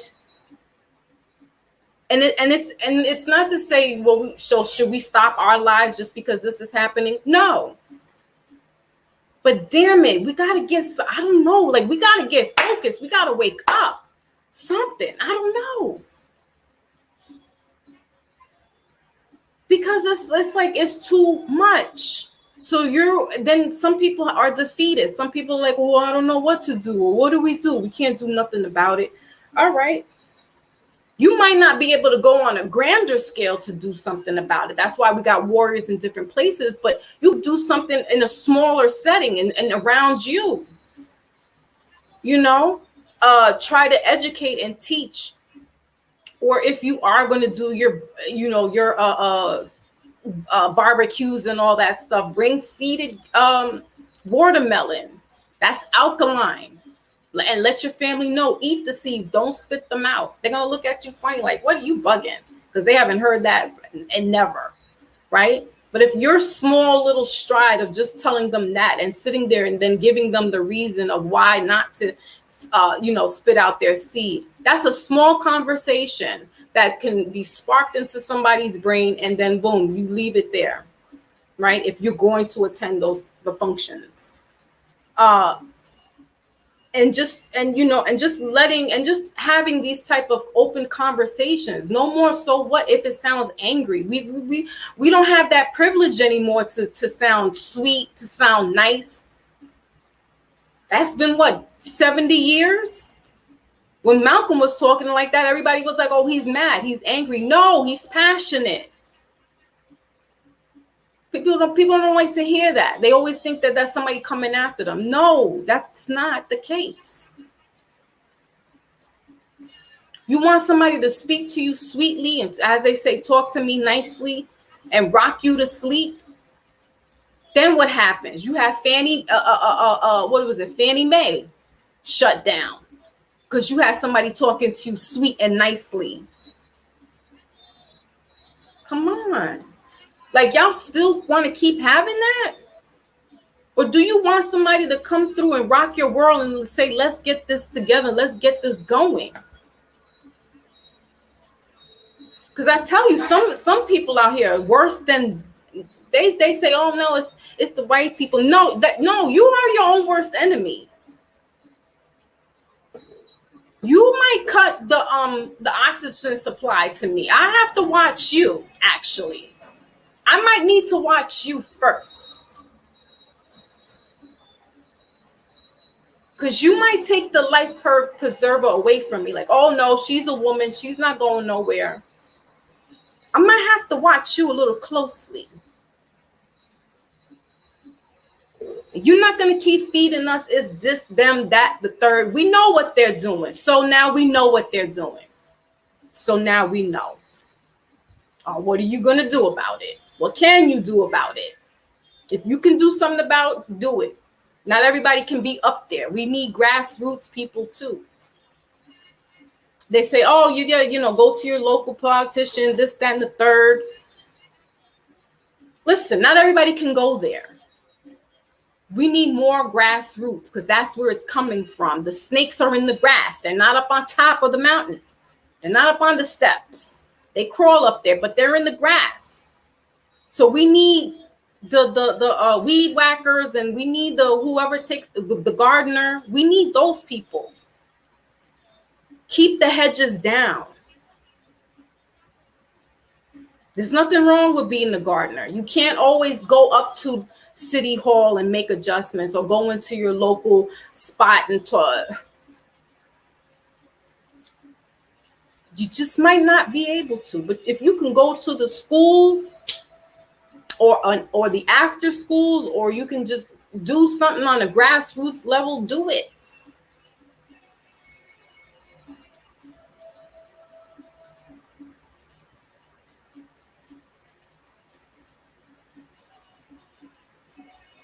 Yeah. That's what happens. So they think you're soft, because you talk, sweet, or you're not a very outspoken or loud person, right? And so they think, oh, that's a joke. No, you don't know what that person's got, that how they can convey this message to you. All I knows is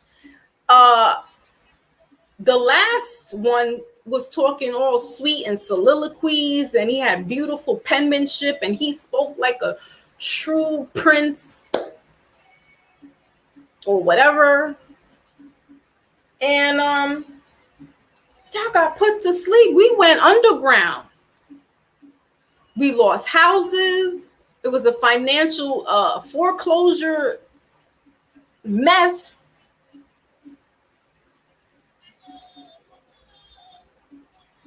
And who was his vice president?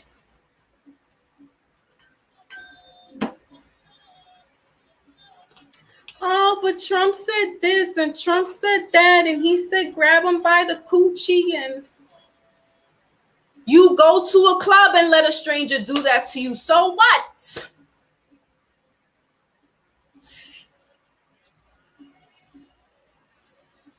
Stop it.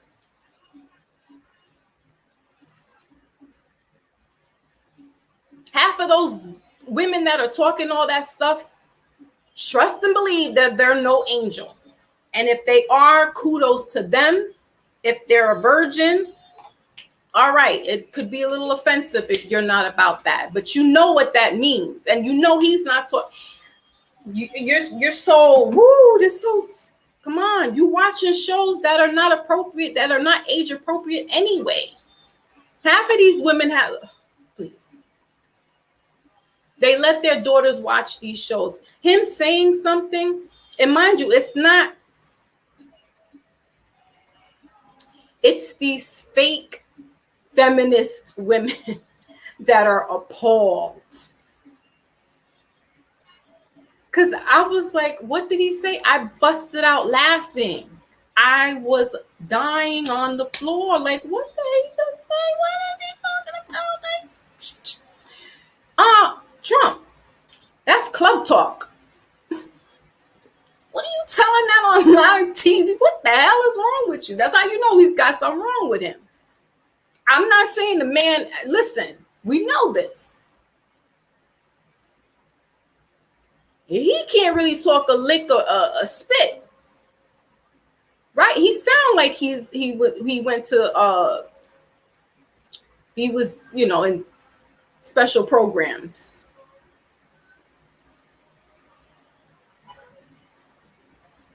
But I'm like, yo, okay, I hear you. Because the other one done put me to sleep. He gave me a full bedtime story. 8 years of it. The first year I was like, yes, I voted. I was like, right. Because that's the American dream. So, and I'm like, yeah. Year 3, year 4. Now we're doing a second term. I was like, oh no. Whoa. Everybody's favorite president who hangs out with everybody's favorite rapper. It's like, oh no, no, no, no, no, no, no. Set us back. Because we like to hear sweet little nothings in our ears. Instead of somebody telling you the truth and making you sit down and think about it. You want to keep hearing the little sweet little nothings. And they will keep hoodwinking you and putting the fast one over you because you're caught up in this what? It's over with now. You can go outside.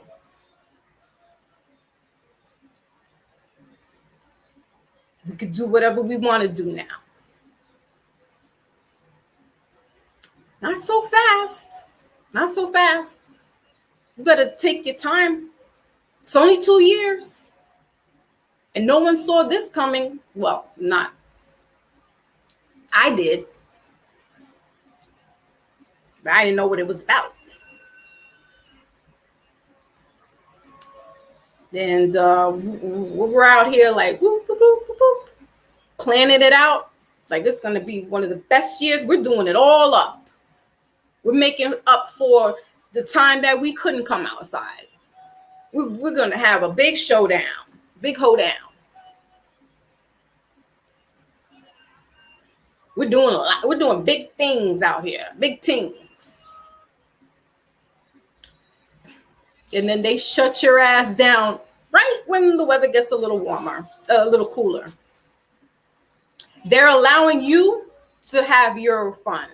For the most part, for the most of us, because there are some people that are really on their time and they're doing their thing. Some people can afford to do that. I am not as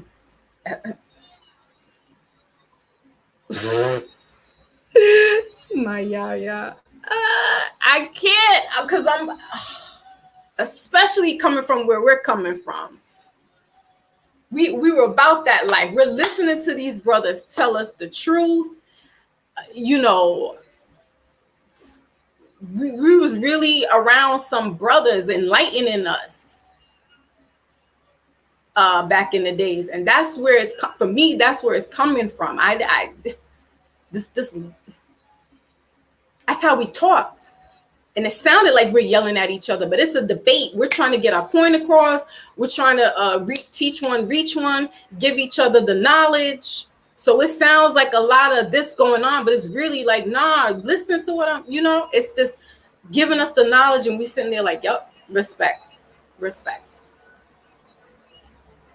I want to hear that person yelling and carrying on. Then what I'm hearing is like food to my ears. It's music to my ears. It's the culture. I'll come and listen to what he's talking about. I sat with some Hebrew Israelites as they gone off. As crazy it was to sound, and it sounded music to my ears. Then I went with the Muslims. Then I went into Nuwapian. Sat and listened to, stood on the street corners, listening, ear hustling. Like, yep, I could do this. I'm about to go become a Muslim. It's a different time. It was getting knowledge of self. These people out here, they fronting like they have knowledge of self. Yeah, girl, wait till we have our hot girl summer, though, with all your waist beads and stuff. I see you. I got waist beads, too. And I'm going to get more and more and more. Because it helps with my chakras. My sisters, so we are the rebels. Right. We were some rebels. She's a rebel. She's like Sister Soldier rebel. My sister Yaya in here. She's like that Sister Soldier. She put me on. Between her and these dudes that I hung out with by my house. Like, you know what that is for another girl? We were like 13, 14 years old, 15. I know I'm a year older, so like 13, 14. Some 13 and 14-year-old girls freshmen in high school getting knowledge of self. That's what I'm saying. Some people better sit down, sit down, sit down, sit down. But I have to, because you put me on. That's a sister right there. That's a true sister. Because when you hear in the word, what am I, my brother's keeper? Am I my brother's keeper? Who was it that was asking? Was it Jacob? His father's asking, where's your brother? He's like, who am I? What am I? Am I my brother's keeper? Oh, yes, you are. She's my sister's keeper. She brought me and put me on. She looked out for me. And guess what? We were in Catholic school at that. So can you imagine what kid at that age, besides Tupac, is really like getting all this information, talking to brothers, and it wasn't like, oh, let me talk to you. First of all, we were young, but we didn't look it. But to have some older dudes like really talk to us like big brother to little sister on some no disrespect. And even if they were trying to kick it, they were cute and very respectful about it. It wasn't really like, let me get at you, because they knew we were young, but they also were helping, giving us light and knowledge of self. What kids are you hearing like that now? Fordham Road, exactly. That's exactly the spot I'm talking about. What? Woo. Fordham Road, our Catholic. We have our Catholic uniforms on. Challenging Mr. Dormer. What? 14-year-olds you challenging the teacher like, because we were getting knowledge of self with the brothers in Islam. Like they'd be out in the corner there with their table, the incense, the books, the oils, and then we're looking. She was more deep into it than I was, but she brought me over. Was like, "Yo, sis, da da da da da," and I'm looking through the books, reading it like that. And then I was taking some of the books home and reading. The brother would like bring them back. It was like some real school, some real street school. Like he was like, make sure you bring the book back, because he wanted to test me and know what I learned, what I read. All while going to Catholic school with my little Catholic school uniform on, rolling it up, show my little chicken legs. Reading 100 books a week. What? They saw the purpose in us as well, because they took the time. They saw us. Do I dare say Lucifer again? They saw us as these light beings. And these dudes, they had to have been about 21. If they had a license to sell the stuff out there, they definitely were like 18, 17, 18, 19, 20, maybe 21 at the most. Talking to us on some little sis, read this, come back to me when you got this. If you got any questions, write your questions down, come back to me. Never like, yo, what's your mom's number? Maybe, or maybe I was like, neither here nor there. I still got that knowledge. And then after that, the only thing my issue was with them, I was like, yeah, I gave them the books back. I was like, nah, because I'm not walking behind nobody, no dudes. So I really had a Western issue, because I grew up with, my parents was like this. Then my mom's, I didn't never see my mom's walking behind my pops, and my grandmother, I never saw her walking behind my grandfather and my great grandmother. I didn't see that. I didn't grow up in that kind of culture, so it was a little bit difficult for me. My masculine energy wasn't letting me do that, and then I kind of ventured off and started reading, got up with some Nuwapian brothers down in the village, down in Manhattan, and started reading and that's Dr. Malachi Z. York. And, I still have some of my books from the brothers of Islam, but York was like on some different out there, aliens and all that other good stuff that I grew up like, So still going to Catholic school though, still getting the different type of teachings.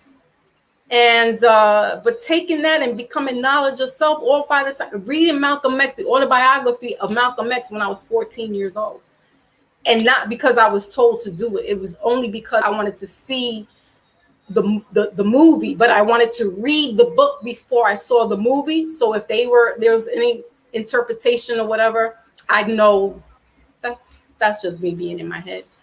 And my grandmother at the age of 13 giving me Sister Soldier's No Disrespect book. So I'm coming from that life, guys. That's what I'm saying. I might be, it might sound angry, but it's passion. And I grew up kind of like this militant mindset, being out there in the streets of New York City and dealing with different people and different elements. It was a different culture. It was a different time. And if I can give a little of that back to the youth now, I will. I try to. I talk to my kids like this every day. I get on top of them with this, knowledge that I have. And they have it. They're getting it, especially my son and my daughter. It's like they're kind of like mini me because I've been doing this work with them for years. They got over the fact of mom being so disciplined, like being militant. Now they see why I'm like that. And they're like, all right, we got you, mom. Ooh, I need another cup of coffee. Yes, my daughter. I didn't read that. My daughter did. Yep, and even had wives. Yes, they did. Right. What I'm saying. Like these brothers had wives and everything, and they still was like, like on a real respectful, like little sis. But they guys, so they're gonna throw their little, flirty looks, and I was doing the same thing. I was a little. Listen. Y'all know I had a girl at 15. I had a kid. I was moving fast. Moving fast. Oh, Lord have mercy. Going to sleep in class. But we definitely was challenging the teacher. Who taught you to hate yourself? We were little Malcolms in the making. Me and Yaya. We sure enough was. And some of the girls, some of us, and that the beauty of it is, it's like it was just like maybe 3 of us. I've dropped the link down if anybody wants to come up. You don't have to cam up. You don't have to show your face. You can just come in and talk. The beauty of us though is that we kicked it with each other's friends, but like within our group, there was like, I want to say there was like a good 10 of us, and in that 10, it was like maybe 3 to the group or 2 to a group, or, once in a while we'll kind of like float amongst each other. But everybody respected, it was all girls school at that. So all the girls, the ones that we hung out with, that we were all respectful with each other. And we had, like, me and Yaya had our own special relationship with her sister. And my sister, like we all connected. They didn't know each other, but they knew each other. So it was weird. So we like knew each other, but didn't know each other. And we just like fell along, we fell together right into place. So it was like destiny, divine intervention. And that's how God works. In mysterious ways, they put people into your life for a reason, for the season. Thank you, Lotus.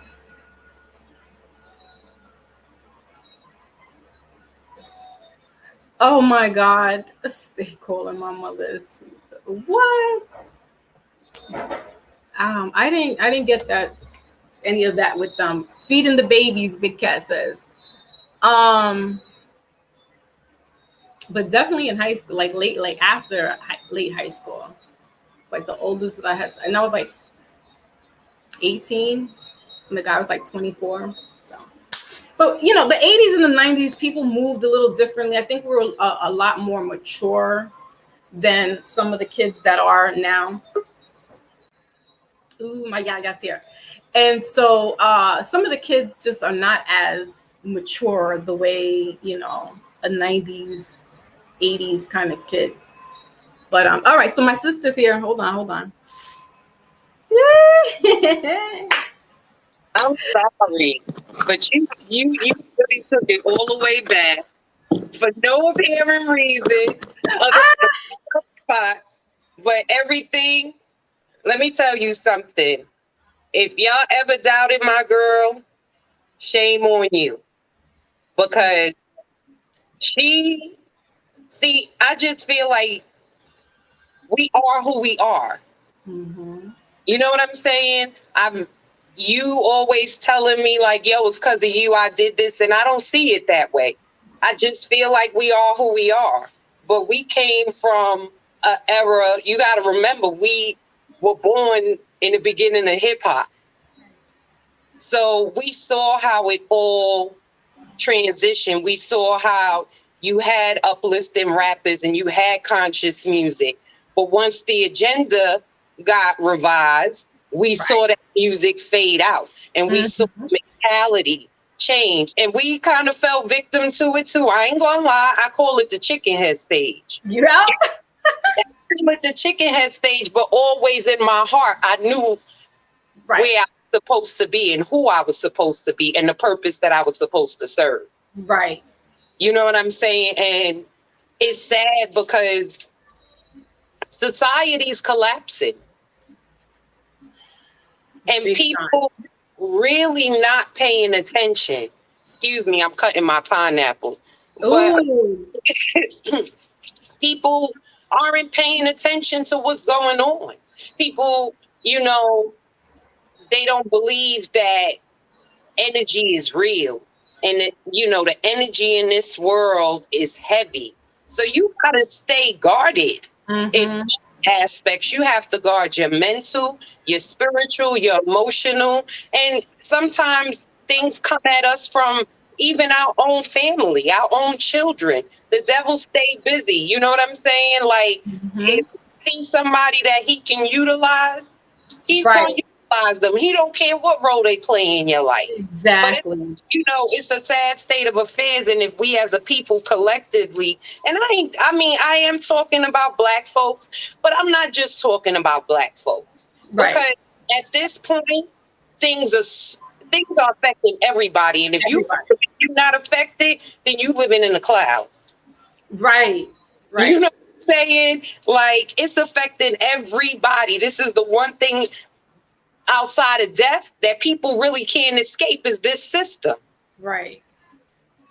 But this and that's what I had said too earlier, because the system, like, we need to remember that this powers that don't want that they want to be, they have control. But at the end of the day, like, each one of us are being affected by this. But us in our culture are even more, because we got some people who just are just happy and content that they can, you know, BS around now. And I'm like, there's really, you know, I'm not saying to be militant, There's no time for BSing.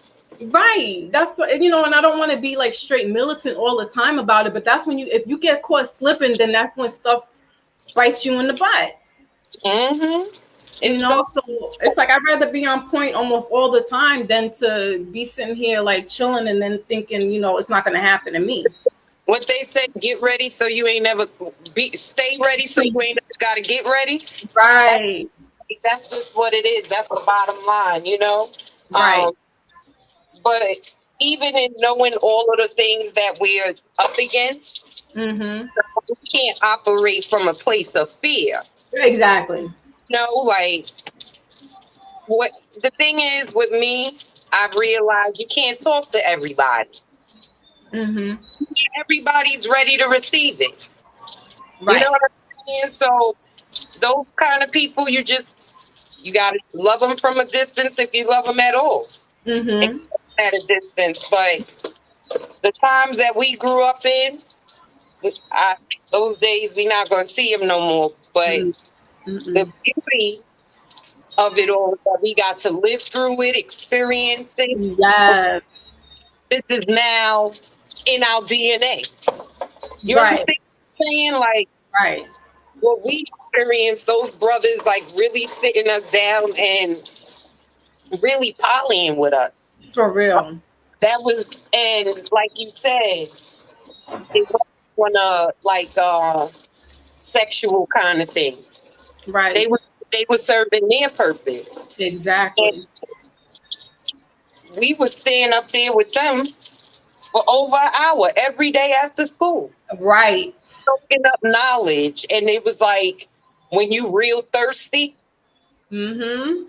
and you get that good bottle of water that just quenches that thirst and you Right. feeling refreshed. That's how we used to walk away messing with them. Yup. Yup. Like, But it was you that brought me closer because I don't even remember how, like I was explaining to the chat, like, so, you know, because me and Candice were best friends, but I think she was best friends with Mila and what's the other young lady? Andrea. Uh-huh.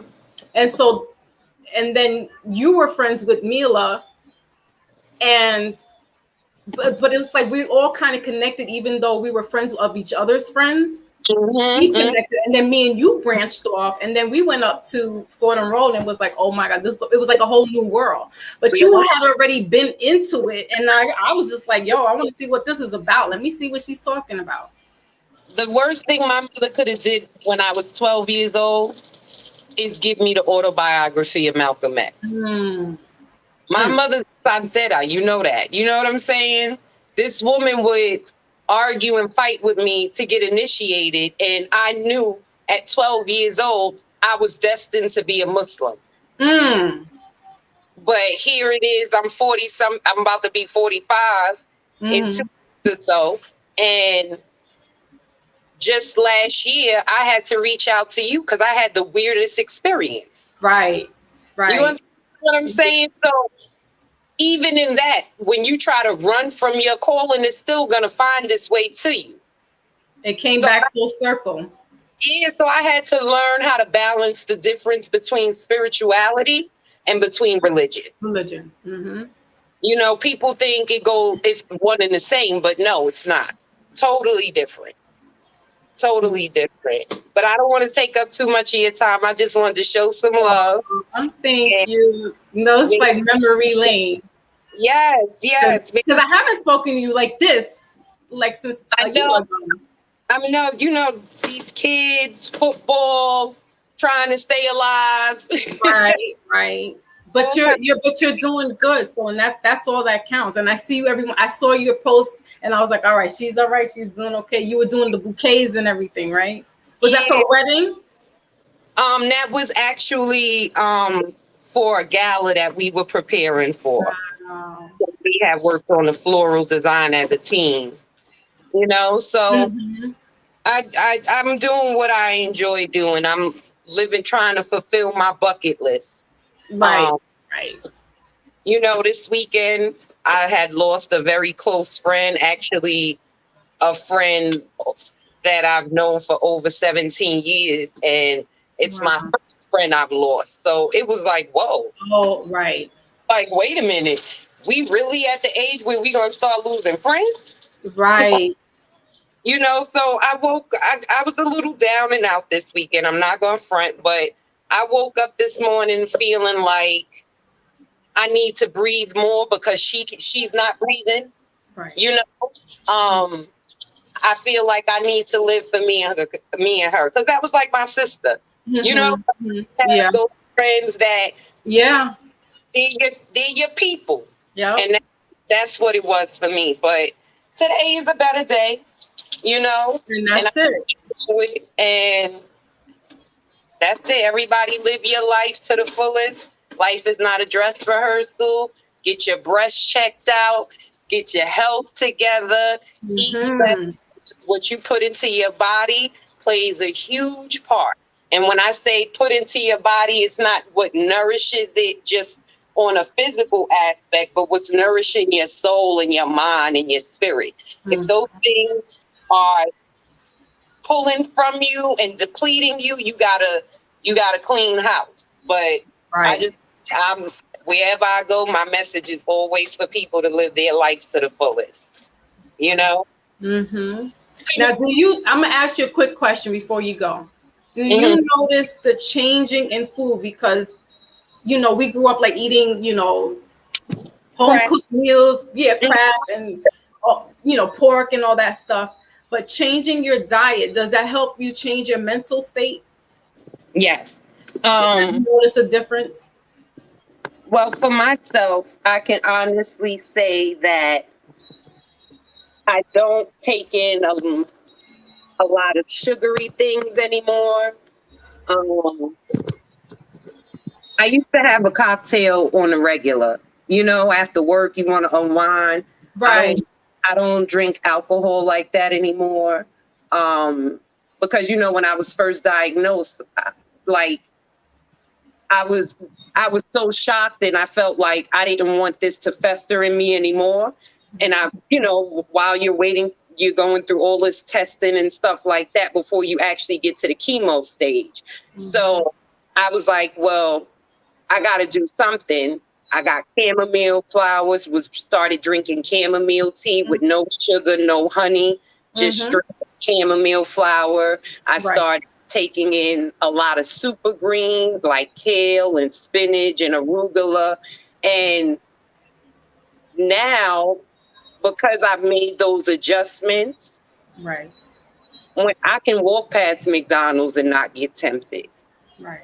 You know what I'm saying? Because I know what and I'm not a vegan. I'm not one of those people that drinking green juices, but just the small adjustments can be so impactful. Because again, here I am, they're telling me I'm living with stage 4 breast cancer, but every time I go to the doctors and even during chemo, like my numbers have always surprised them. And I just, it's by the grace of Allah. He says, be and it is. Right. But I mean, once you change what you take in all around, I had to not only change my diet and what I took, what I ingested, but I also had to change how I thought, how I took on stress, how I looked at life. I don't look at life through the same lens I used to prior to cancer. Right. So it's a big shift. And I think when all of those things happen collectively at one time, you either going to go up, or if you taking in all bad, you're going to go down. But the slightest adjustment can make a really, really big impact. But I'm very cautious about where I buy my food. I don't even eat from the halal market. I don't buy packaged meat. I try not to buy my kids crappy snacks and they're going through their drawers, But, I'm guilty of that.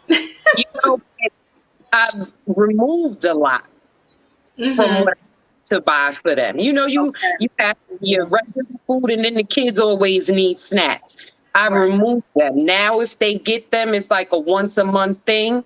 And it's like when it's gone, it's gone. It's gone.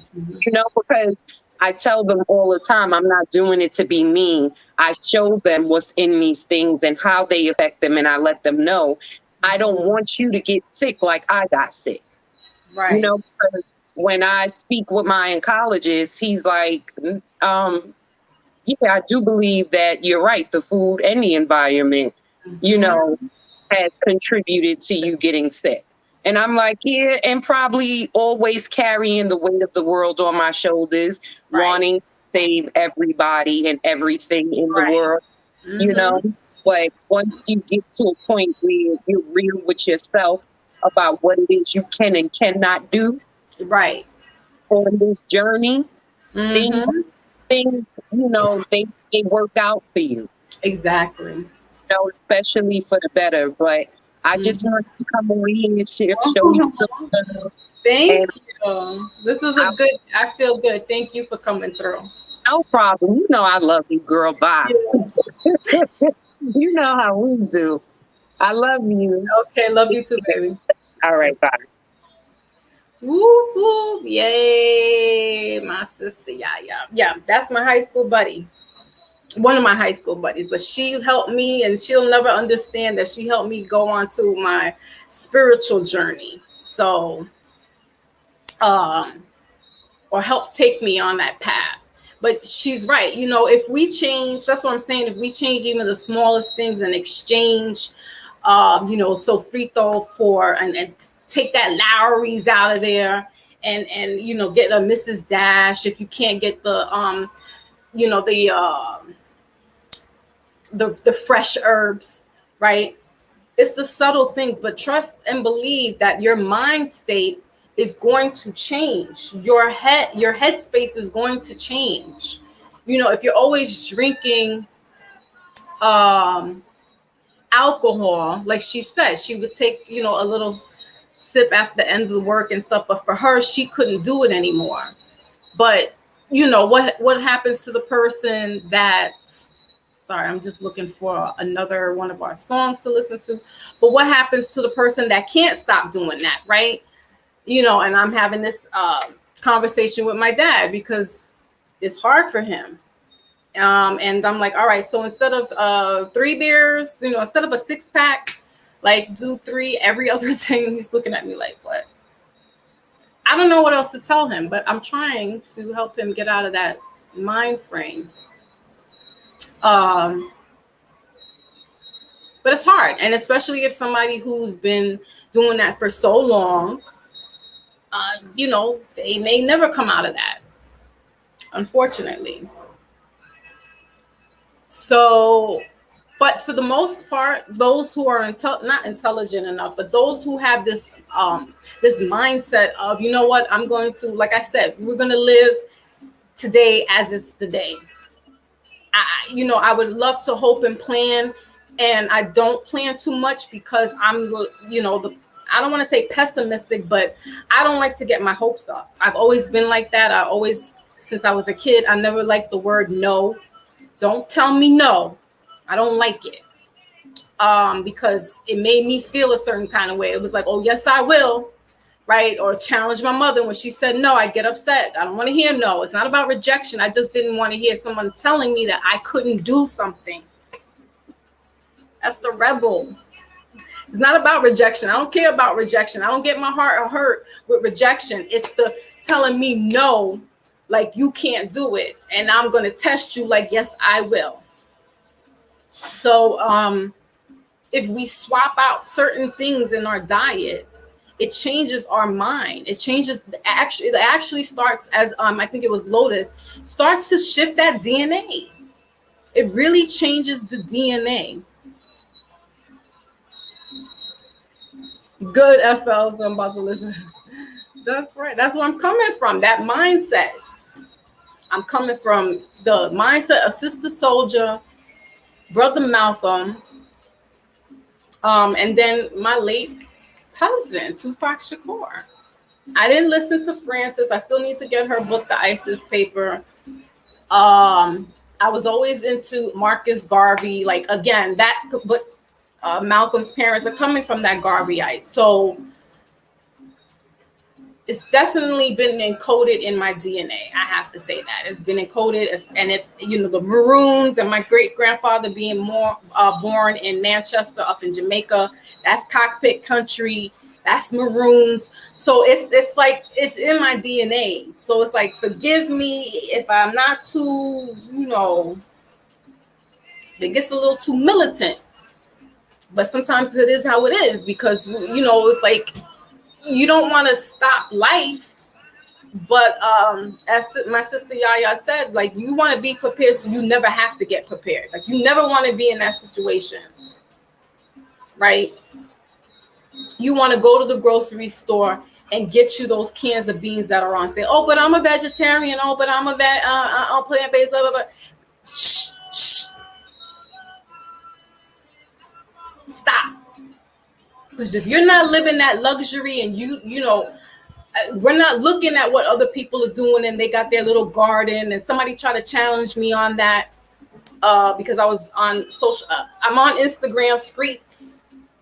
And, you know, if people want to challenge me, so I'm like, go ahead. Some people, I'll give them the 1-4 or the what for. Some people, I don't do the trolling, so I'm not going to troll them. But if they got an intelligent response, we might go back like once or twice. I'm not going through the whole feed with you though, because then some people want to fluff their feathers too much. And I notice more guys than girls do that. Women know how to kind of respectfully bow out and be like, okay, sis, no problem, blah, blah. But some of these dudes be wanting to fluff with you, like,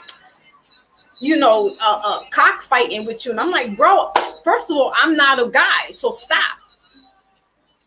That's what I'm saying. The name, like Jay Savage was saying, I had the Steelers logo, and then my name is JoJo. So they be ready to come at me like I'm a dude, and I'm like, no, because I come at them like it sounds like a dude. So then they want to come at me, and then when I'm giving them, my rhyme and reason and my background and they're still like, oh, but then you don't know nothing. Why? Because I'm a woman.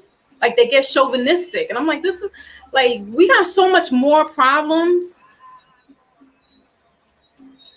Then you going to go leave the country because, you want to go on your little whatever, because the world's not going through stupid crap. People want to run away and stuff. You want to run away. If I go out here, I go over there, go to South America, or go to Africa, and life is out there so much better. You don't think that they're going through their government issues? I just told you that 50 people in a church in Nigeria just got shot up. Because some people think they like, again, their shit doesn't stink. They're standing in it and they smell it, but they throw the incense on top of it and they're like, ooh, it smells good. Ooh, they're doing their wusaba on top of a pile of crap.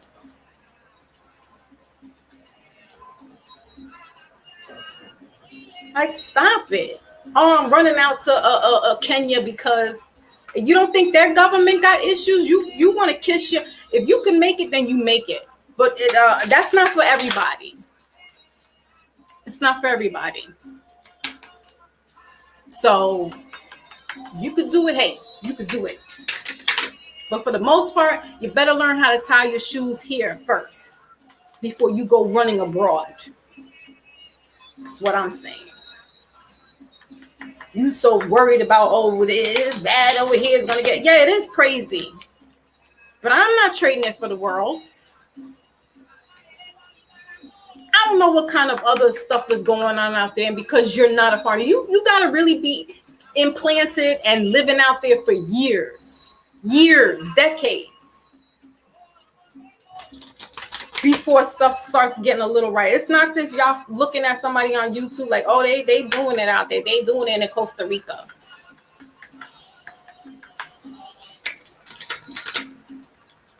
You know what? Why are they coming over here then?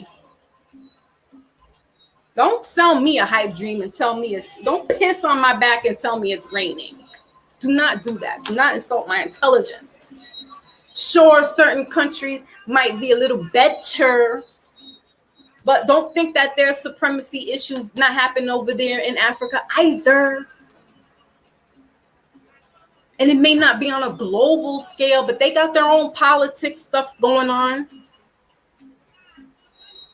They got their own politics going on. So that we want to run away because we don't like what's going on here, but you like the bells and the whistles to it. But then, what? You like the bells and the whistles, but you want to run away out there because you can't deal with it. Well, make up your mind. Either you like the bells and the whistles, or you going to go out there and you're going to do something for yourself. Because me, I'm chilling. You make do on how you make do with what you got. That was it. Somebody yesterday had posted on Sunday in Costco. There's this big bucket of emergency food, right? So they're selling it by the tubs. I'm not sure if the other big major warehouse stores are doing that. I'm sure that they are, right? Because they want to scare us with this, food shortage and diaper shortage. There's no diaper shortage. I'm just saying that's the next thing that's going to come up. Baby supply, baby formula, right? How is that? Never mind. Because does that have to do with the crude oil that's in the oil for our cars? Is that why there's a baby formula shortage? Look to see what the ingredients are. Let me shut this window. Look to see what the ingredients are and why is there a kids formula shortage. You make it make sense for me. And when you've made it make sense, then let me know. Because I need to know. Because I know that crude oil is in cat food, dog food, and baby formula. Make it make sense.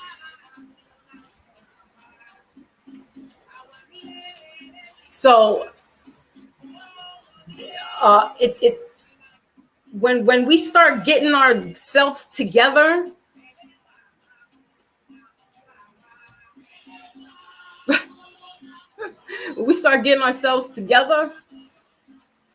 none of that stuff, Yeah. So what I was saying was the person posted up on Costco or posted up on their page this bucket of food, right? Emergency food. And here comes the plant-based vegans. So I'm saying, y'all, everybody needs to shut up. That's why I loved when we were in this pandemic. We were shut down. Nobody could say, nobody was in the streets. You were just on your phone looking at other people. You weren't saying nothing. Like, shut up.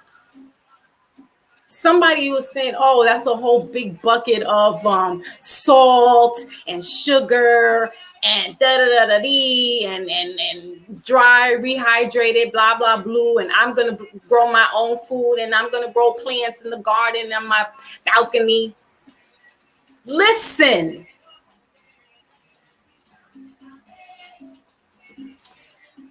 It's in a case of an emergency. Oh, I'd never give that to my kids. I wouldn't feed that. Let it sit in the back somewhere. I'd rather have it sitting there because you think your little seeds and your produce and all that stuff. Go ahead. All right. So you're growing a plant. So you're growing a garden. Don't think that produce and those seeds and your fertilizer and all that stuff is going to not go up either. So stop with the na, grow your own food, na. This is why you eat. No, because when the shit hits the fan, you're going to be looking at me like, yo, do you got a can of beans I could borrow? You got some of those dehydrated mangoes? You got some of that applesauce over there? Yeah, because, I couldn't make any more applesauce, because the seeds actually, they're not making the apples anymore with seeds in them. And so it's hard for me to buy a pack of seeds right now.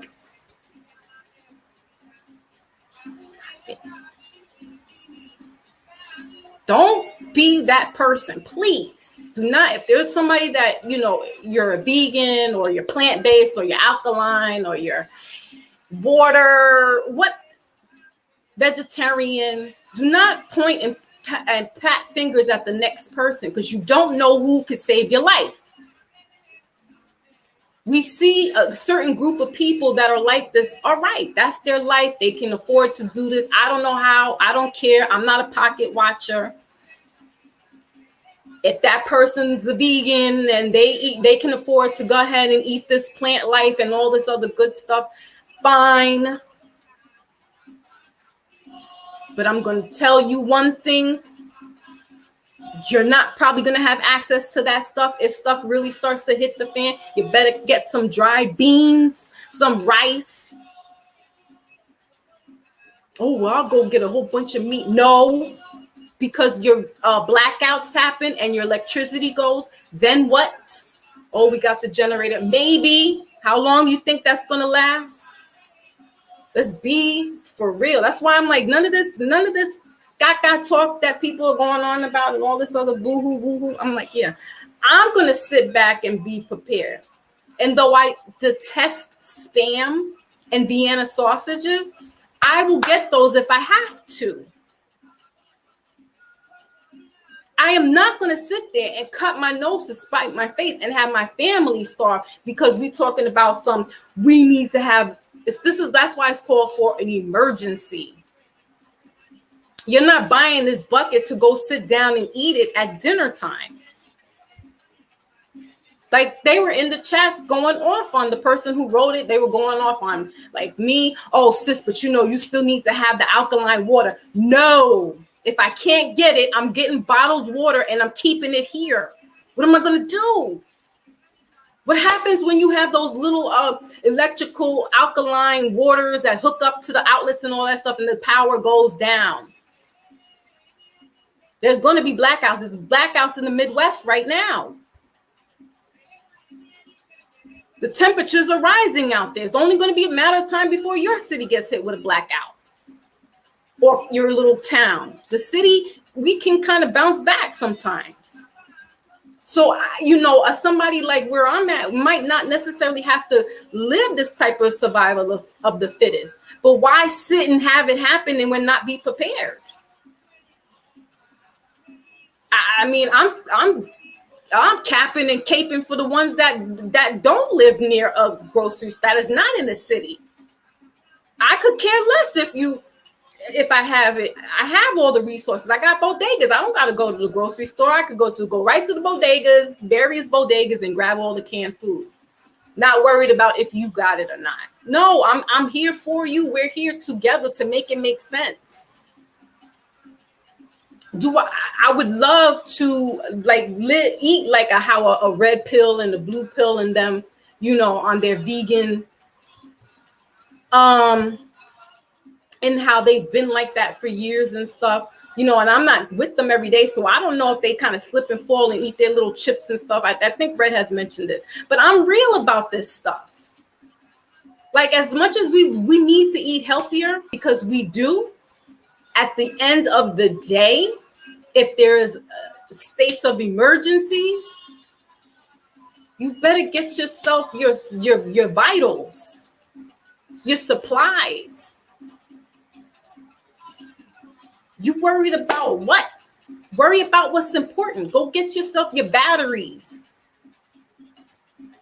I don't drink Poland Springs. Let me get that container then. Let me get that case, because I don't either. But if I need it, I have it. See, and we get picky or we get so hoity-toity with this nonsense. It's like, for what? We don't eat this because all right, maybe not for now, but in the case of an emergency, that's all we're talking about here. We're talking about in case of an emergency. We're not talking about day to day. You're not going to crack open that bag of ramen soup right now. You just grabbing and going and keeping and praying and hoping we don't get to a point where it's really going to get that bad. Right? All right. Hold on a second, guys.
Just need to freshen up, guys.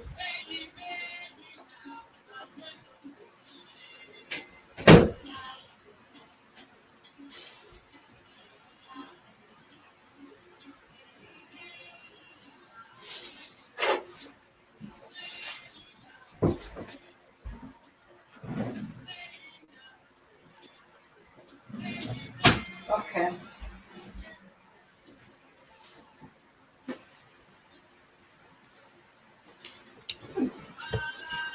All right, all right, all right. Let's get in here. Sorry, guys. Okay. So Lotus says that they program. Yeah, they have all these different theories and stuff for us. Like, please, please.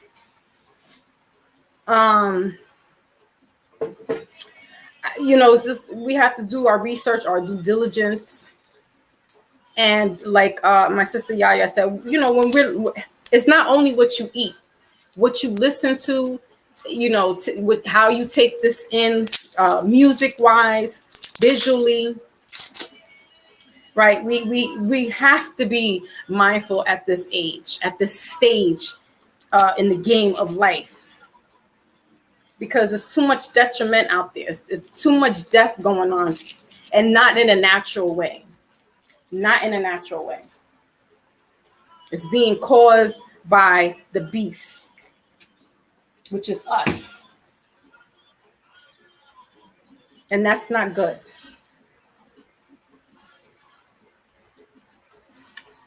Not good at all. Just eating a little bit of fruits. I think we'll wrap this up.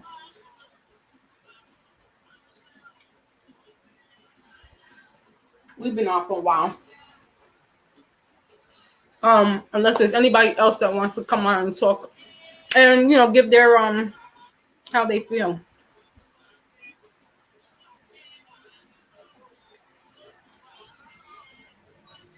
I know some people are at work, so they won't be able to chit chat. Yeah, you cutting up the pineapples. I actually got them cut because I'm lazy and I hate to cut pineapples. But they have this thing where it grinds now, and you can just pull out the stem. Pretty good. And I'm still working on my juicer. I need to get a juicer. Those things are very expensive. That's what I'm saying. It costs a lot to be healthy. But once you start doing it, it's a lot cheaper than hospital bills, right? Way cheaper. And you won't have to take as much medicine, because your body will start to heal naturally by eating these different fruits and vegetables. Your body will start to regenerate itself. Again, disclaimer, I am not a nutritionist or medical profession. I just know a little something about something. And when you do start removing certain foods,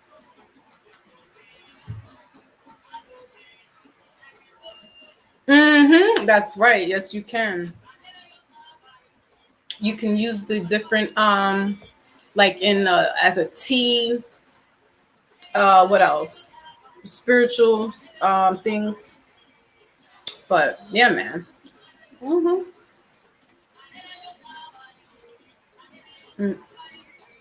Lola says she has got to get a juicer too.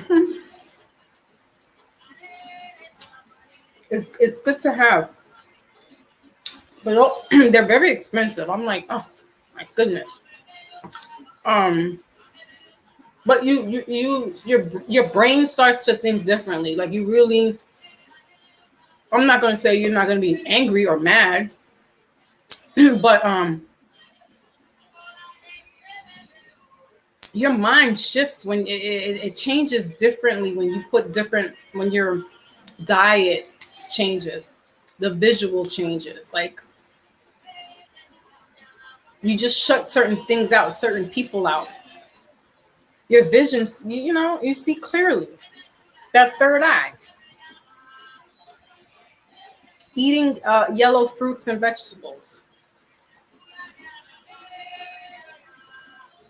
That's for your solar plexus. And we need that good health, good gut. We need that good gut. That good. But I'm just looking in to see if I missed anybody else. Okay.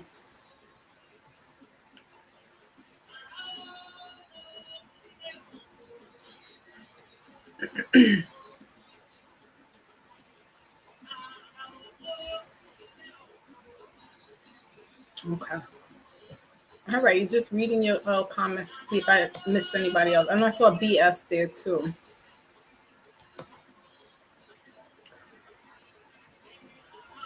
You better, Lotus, you better know how to filter your water. Right. I found out a way that you can do it too. Like you put it through like some rocks or something. They got all these gadgets, ways of doing your home, your own stuff at home and buying. Listen, we can all be MacGyvers in here. I just don't want us to lose sight of, being realistic or, it's like, all right, I eat my steak today. I don't eat red meat anymore. I haven't ate red meat in like 5 years, maybe. No. 17, 18, 19, 20, 21, 22. Like 6-7 years. Same thing with pork. But I still eat chicken. I don't know when I'll give that up. And I still eat shellfish, shrimps, crabs. And then somebody be like, oh, well, shrimps are roaches. Yeah, I know. And they taste good. Let me get some hot sauce and some. So I don't eat it all the time, though. Right? As opposed to somebody who's like eating a hamburger every day. I don't eat that all the time. So my diet is really fruits, water, shakes. I don't really eat heavy meals. So when we, some people like it's mind over matter. So it's like, oh, I need to eat this, this Texas Dallas BBQs. Mm-hmm. Let that be your meal. And then you eat smaller meals throughout the day. You drink your water. Water fills you up. And when we start getting our minds over matter, when we take control of our stomach, we won't always have to feel hungry because we can dictate to ourselves what we're going to eat, what we're not going to eat, right? Just these small changes in our lives changes the nature of the beast. It changes this culture. It reshapes it into something that's conducive for us. It's not going to be bringing this violence all the time. I'm not saying that there's not going to be violence, and I'm not going to say that violence, will it ever stop? No. It's always been here. It's the nature of the violence, though. It's us hurting each other. It's, you know what I'm saying? If we can take the time out to go and be harmonious in the place, and it be all of us there, and we have no weapons. Oh, I don't know if there's weapons or not, but if we're in a good thinking space, chances are, if we're going to be in a space with other people, they're kind of like-minded as well. I want to be with the numbers. I don't really want to be out here in the elements of anger and going back and forth with people and doing the whole. I don't want to be on that frequency. It's draining. It's emotionally draining. It can be depressive. I don't want to be in that sunken place. I kind of want to be in the happy medium where my mind is taken off away from certain things and I'm all right, not escaping completely and running away from, things that happen throughout, the world. But I'm not going to constantly keep feeding my brain about it. I like my mom, she's always with the news and stuff. And I understand that the older folks, that's what they're about. And I'm just like, I can't. Because the news, that's their predictive programming. They're there to do that. They're there to report and incite certain things. And I'm like, I don't want to keep hearing that this 7-year-old got shot by a stray bullet. And then on the 5 o'clock, I hear that a 23-year-old. I don't want to keep hearing that. You know what I'm saying? I'll watch a dog or a cat on Instagram jumping through hoops 10 times before I sit there and watch the news of some child getting killed, or this shortage is happening, or that crisis is going on. I rather watch a sleeping kitten over and over, because that's like I said, that's what these programs are put out here for. They're out here to put the fear monger in us, keep us in this death culture, keep us in this lower frequency, right? That's what they're here for. They're not really advertising. Now they try to do a little more advertisements for vegetables and fruits and stuff, and healthier diets and stuff. But that's because there's people coming down on them like, look, you got to change certain things in the diet that you put the certain products out there. You got to change, right? The formula. So even Beyond Burger is getting heat now because they, what's really in there, they're saying is not, listen, if you can't cook it yourself, and that's kind of fairly easy. You got your black beans, you mash it up, you put some onion in there, some seasoning and stuff, lettuce, tomatoes, put it on a bun, boom. Now, if you're lazy, they do have, it pre-made like a Morning Star or the Impossible Burgers. You want to stay, I think it has soy in it. That's one of the ingredients that might be. Oh, Lotus, do you? Okay. So, if you have the time to cook and do certain experiments at home with different fruits and vegetables, try it. If it doesn't taste good, okay, you tried it, right? Because they have where you can make mock tuna fish with the chickpeas, onions. If you have VO mayo or olive oil mayo, some onion powder, seaweed leaves, if you can get that. And you mix it up, it tastes and smells like tuna fish. So, I was one that wasn't buying cans of tuna fish for a very long time. And then I started to, I was listening to one of my brothers about, you better get your canned goods stocked up. And then listening to Professor Griff, get your canned goods. And I was like, I don't want that tuna fish there. I bought it. And then I started cracking it open because I missed the tuna fish. But what I'm saying, guys, is that you can try these things and then say, you know what, this doesn't work for me. But the last thing that we want to do is to, like I said, is to cut our nose and spite our face because, I'm not going to eat that, and meanwhile, you're over there with no supplies. I'm just take a cough drop. You want to make sure that you are guarded up.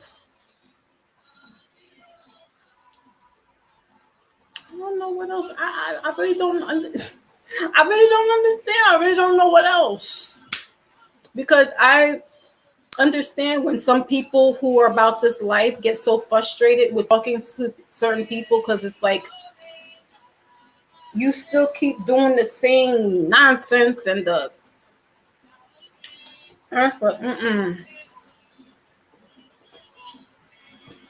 I was wondering why this is low. Hold on. I need these pillows for my back. But I understand how some people could get very frustrated with us because when we try to talk to one another, we don't want to hear it. But we will watch the memes and we will watch, and I'm guilty. But what I'm saying is that we will watch this stuff, right? But we won't try to do it for ourselves. Or we get too preachy, or we get too judgmental, and it's like, you know what? Just keep that there. You're not going to use it. Check your expiration date. If you're buying canned goods that you want a shelf life of like at least 2 years, so get the canned goods that say that, 2 years from the date.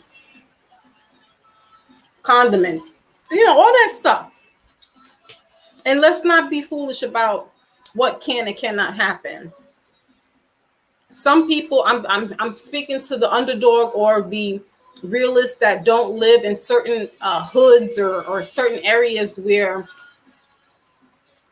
you may not have the community of like the black magic, right? You may be far and few from that type of community, or you kind of live in the hood area, like, in the city where not too many people are down that route where, they're kind of like-minded. So you're like kind of by yourself. That's who I'm talking to. So if it's making sense for you, what I'm saying, then good. Because some people have it together and they got their things popping and moving along. But for the ones that don't, that's how we talk. This is how we're going to communicate. Starting off doing the small things and reach one, teach one. No one person is perfect or has all the solutions and has all the answers. But collectively we can get there. And some of us, not all of us, are going. We got to keep that in mind. So Lotus says drink water and coffee throughout the day. Oh, that she drinks coffee and water throughout the day. Fruits and small snacks, right? And then eat bigger. Yeah, we eat. Your dinner should be no later than 6 p.m. if you can. And again, I know about cooking late and having children and having to cook late at after work and stuff like that. I get it.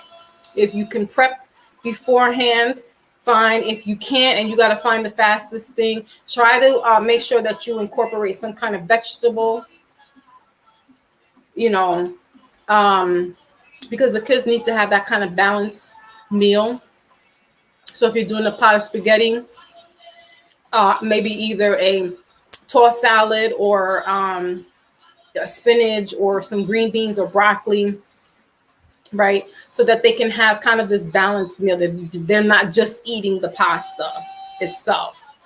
And if you have to eat late, unfortunately, okay, but try not to eat. So if you have steak tonight and then tomorrow you're like, oh, well, we have leftovers, I'll eat that.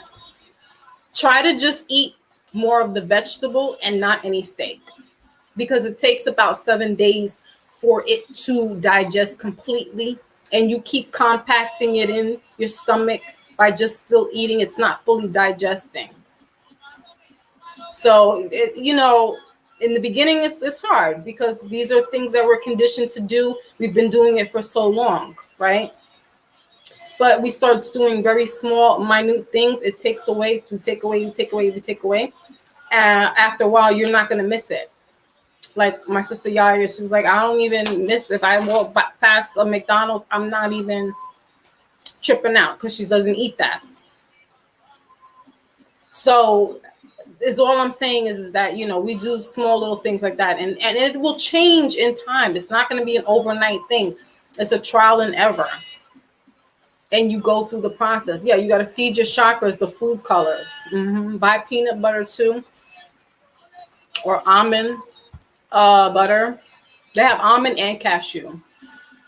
So if you don't like eating peanut butter, they have almond and they have cashew butters. I like the cashew nut butter.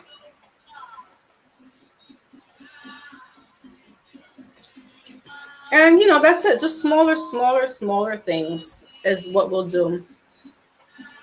Right. It takes about a week, almost a week to digest in your body.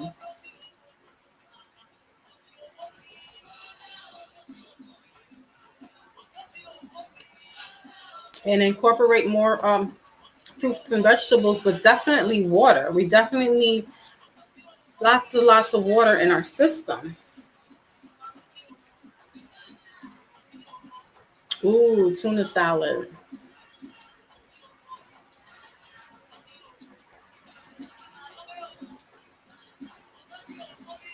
I know somebody ruined tuna for me as well. And I was an adult. So can you imagine being an adult? You're already like used to tuna and stuff, and then somebody says something about it, and it's like, ugh. But now I'm like, I got over that real quick. I was like, oh, okay, is this all right? Right. Yeah, Lotus says you don't do everything at once. At one time, you make small changes casually and gradually, and then it will work itself out.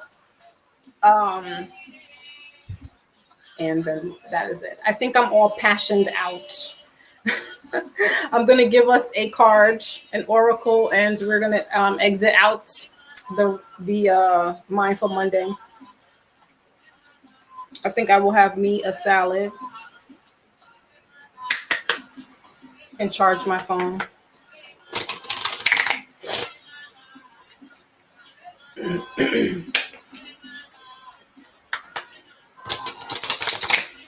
And maybe take a nap.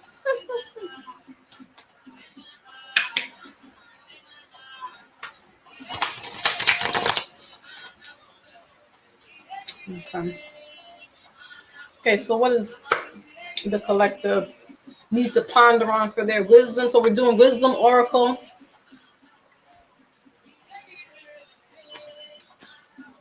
What is there? Yes, limes and lemons.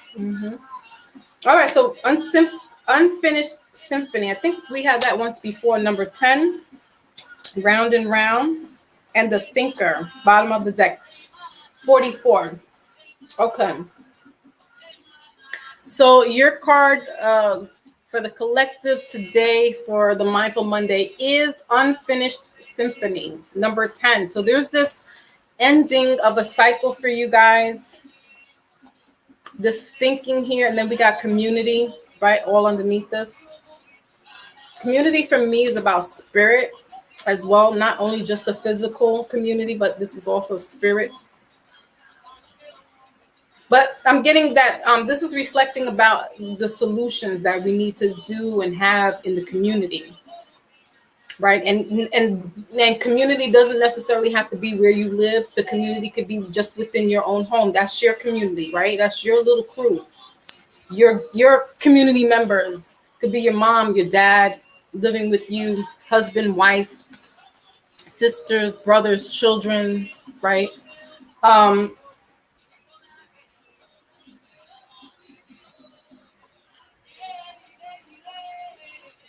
Have an outlet for the young ones. We talked about in this culture or culture, the word culture. It's an umbrella word that can hold music, art, right? So here with this Unfinished Symphony, it's be creative, or let a child be who they are. If they want to do ballet, or if they're into music, doing piano lessons, if you can afford it. But I'm getting more, this message is more for the children of the community. So in your household, if it's not your household and you don't have any children, then it is the children in your community. It could be your neighbor, it could be your niece, your nephew. All right.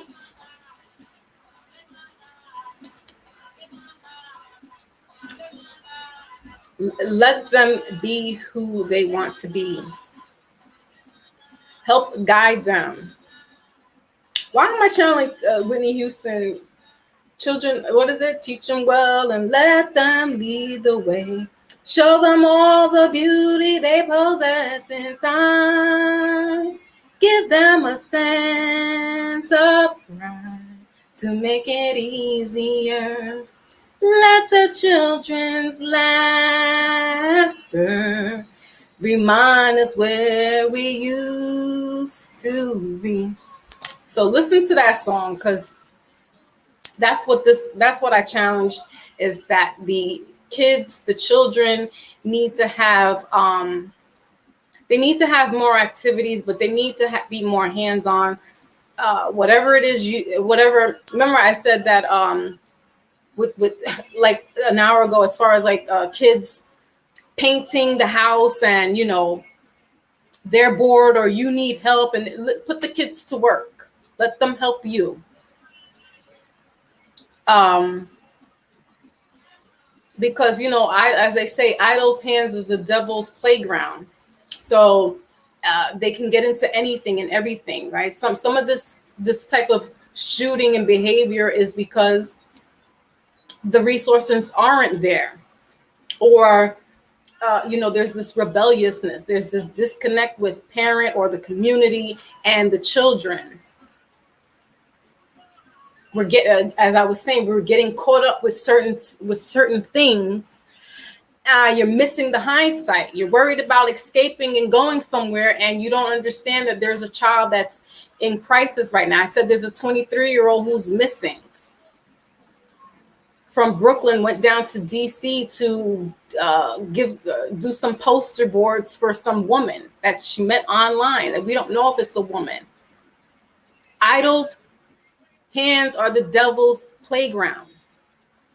There's this too much idle and thinking, when we need to be letting them tap into their creative flow and their creative juices. Dancing, definitely keyboards, piano playing, painting, buying canvases for them, and if they want to use their fingers to draw, whatever. But it's helping them get back into this culture of music and arts, because we have a dying culture right now. We have the death culture, where a lot of kids, a lot of rappers, they're doing this, drilling, they're doing this shooting, right? And then we have the females that are just really like half naked and just keep singing about their body parts and what they can do to a guy, right? We don't have any more of the Moni Loves and the Salt and Pepper. And even if they talked about sexual stuff, they weren't tasteless. It's the Little Kims and the Foxy Browns that messed us up, and the Nicki Minaj's. So it leaves less to the imagination. But we got to get back to that. So our children need to get back to imagination. Their innocence is being taken away from them. Kids need to be kids, but in the sense of the innocence. They need to have a safe space for them to explore and be creative. As I said, as you heard with me and my sister Yaya, we were 13, 14 years old. And our mindset was so surpassed. We can sit there and talk to these older guys as if we were their age. These children need to have this type of mentality. It's not that they're not fast. They're not grown. These kids are not grown. These little babies that are being born now, they're grown. They're old souls. But this generation that's out here now, they're not grown. They're very much so babies. They don't know how to take care of themselves. They're emotionally a wreck. Our children, my children, are a wreck. Some of them are smart. The younger ones are getting there. But that millennial, under that millennial, the 20s, they need help. They need our guidance, and this way they can then show the next generation about this imagination, because there's this disconnect of imagination somewhere in between the generations, and we have to get that back. My generation can help, because my mother's generation, they're removed. Those are the boomers. They're sitting back in retirement mode. So we're not, the Xers, we're not finished yet. We can't really retire. But we lived a life. We lived a different life that made us grow up really fast, and we're tired. We were the latchkey kids. We were the ones that had to be careful. We couldn't, our imagination was cut very short because we had to grow up really fast, because we were living in an era that was like a war zone for some of us. And so, our imagination got kind of snatched up, and then our kids came after that, and we weren't really imagining with them. We were just going, they're going along. We're dressing them up to be like us, little us's, little cutesy little twins. Little macho man. Let's put his little earring in his ear. Let's get the little chain. It's like we were having them be us. We were like they were dolls to us. So we lost. They're out here like, where's mom at? Where's dad at? The younger generation under that has mom and dad. And even if mom and dad are not together, there's this co-parenting going on here. So there needs to be this connect at home, in the community, maybe next door neighbor. Maybe you can allow, the next door neighbor to come over if you have a piano or you have some kind of equipment, DJing, and you see this young man that he's into music, or a young lady who's, into music. She doesn't necessarily want to be a rapper, but a producer. And you have this, give that opportunity to this child. You don't know what you're going to be shaping and forming. As we talked about earlier in the live, I would talk to these older guys that were Muslims, and they were teaching us on the corner in the hood and the Bronx. And they saw this hunger. And so, here's the book. Come back with your what you learned from reading this. Taking that interest, like I see that this kid is interested. Let me take an interest with them and see, where I can help them. I have this equipment over here. I'm not using it anymore. Maybe I could give it to them. Or you do have equipment. You are like some kind of producer rap. I don't know. Whatever it is. But you have a little neighbor or a little nephew or a little hanger-on that really takes shine to you, and you bring them out. You don't know, you could be getting the next Pharrell. All right, you could be getting the next Misty Copeland. Getting somebody their little ballerina slippers and letting them, be a kid. These kids can't be a kid because they're worried about being killed. Deaf to the deaf culture. They can't really have a life because they're being bullied in school, or bullies are coming to school. They're living one foot in and 1 foot out of death. They're children. They shouldn't. Their innocence is being taken away once again. That's another generation of innocence being taken away. You had the Xers, and now you're going to have these the Zenzers or whatever they are, and have their innocence taken away from them because they got to be worried about all this weight on these kids are stressed. They're depressed. They got all this weight on their work, and they're 14 years old. That's one thing they shouldn't be thinking about. They should be thinking about, let me get to my music class. Let me get to, my dance recital. Let me get back and let me get there.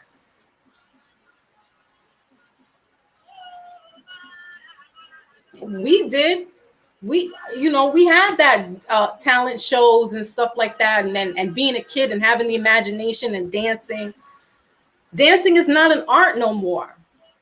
Rarely do you see, like true dance culture. Everybody's shaking. There's not. Trust me. There's some women out here that are really trying to compose themselves because they want to twerk and tweak their behinds. And they'll get in front of the camera, then they got to turn around and but then they turn sideways. Like they're very tempted to poke and twerk. And some just don't really care. They just can't help it. It's an addiction now to shake all that back there. They can't help it. It's almost like to take the camera out now is to go this way instead of your face. It's showing the backside first. You can't help it. But you can't take your daughter to piano recital or take your son to the DJ booth. You're waiting for Hot Girl Summer to come up so you can dump them off and you can go run around like you got nobody and nothing because you done had some stuff and you going through some breakups and you want to look like you're living life right now. No. You're lying to yourself and you're lying to us and you want us to make us think that you are right over your breakup. No, you're not. You need to sit there. You're sitting there and you're thinking. Unfinished business. This is what I'm saying. This is that death culture. No one wants to be for real. Being dead is real. That's real. Oh, sure, it is real. But is it? You want to glorify having all kinds of Pistol Pete's and all this other nonsense.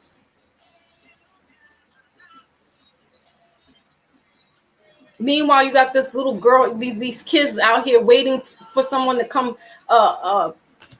open up the door to the community center and let them shine. We don't have the community centers are closed down now. Why? Because, we don't have enough funds for that. But you got funds to go bring somebody else in from another country? You can give them supplies, but you can't give us back our Boys and Girls Club and fix it up.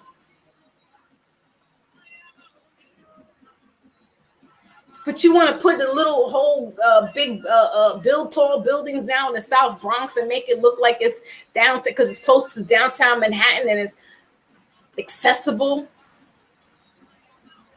But we still have children looking for places to get involved in. Musical classes, we don't have that.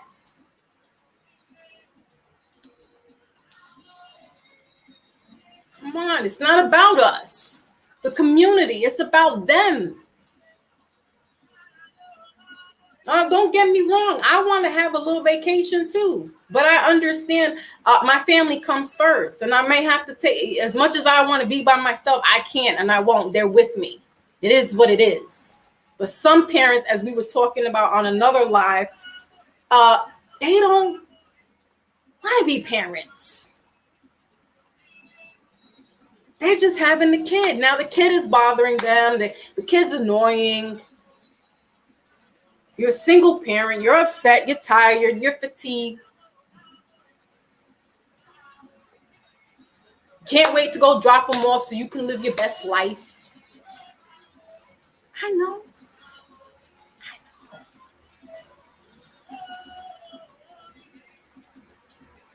But make sure when you're doing that you're bringing them to like karate class or something. You can't afford but one class. You take the whatever money assistance that you're getting and you put them in a class. Music class, talent show, ballet, tap, boxing, flag football. You make sure you do that first before you go ahead and go out there and rump shake yourself like you don't got nobody. Like you don't got nobody.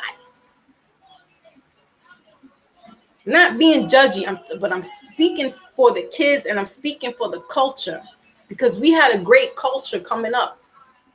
I'm talking about in music. We had music and art. Every school was filled with a talent show. And the music teachers and the art directors. We had that. And then they started taking it out.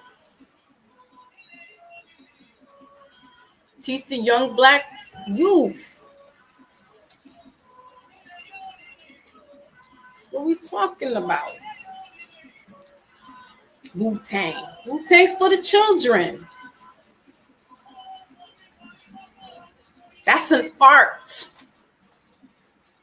Not what you're looking at now. Oh, NFT this, and what is an NFT? I'm not knocking it. Please, I'm not really out here to bash. I'm old school. I don't really know too much about that. But I tell you, I know talent when I see it. I know talent when I see it. We're getting caught up in this hype. We're getting caught up in this meta and the matrix and all this other stuff. And that's all great because it is surpassing us. But some things just never change.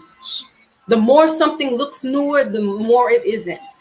I said the emojis are modern day Egyptian hieroglyphs on your phone, your emojis. Because they're still forms of communication. Nothing new under the sun. But you're leaving people behind because you're trying to chase this pipe dream, this hype dream. You're leaving people behind because you're trying to catch up with the Joneses. And the Joneses don't even care or know you anymore.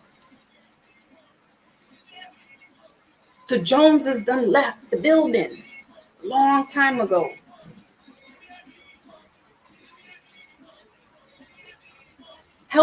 Take these children to these places and abandon lots, because you can get permits and clean around there or whatever. Get them to do the littlest, simplest vocation around the community. My daughter was, when she was younger, my baby daughter was a part of this program called Green Girls. And they would go to different parks in New York City, especially in the Bronx, and clean them up. Replant some of these flowers. I signed them up.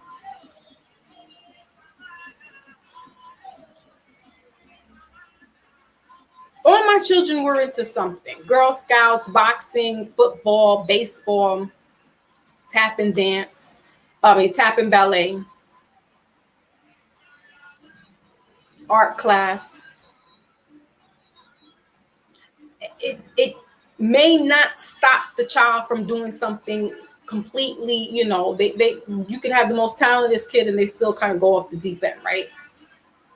But the one that you reach out to might be the saving one. So you don't know who you get. Like I said, you could be getting the next Pharrell, could be getting the next Kanye, you could be getting the next newest producer. You don't know who you have on your hands. Your own child could be this gifted and creative being. You won't know.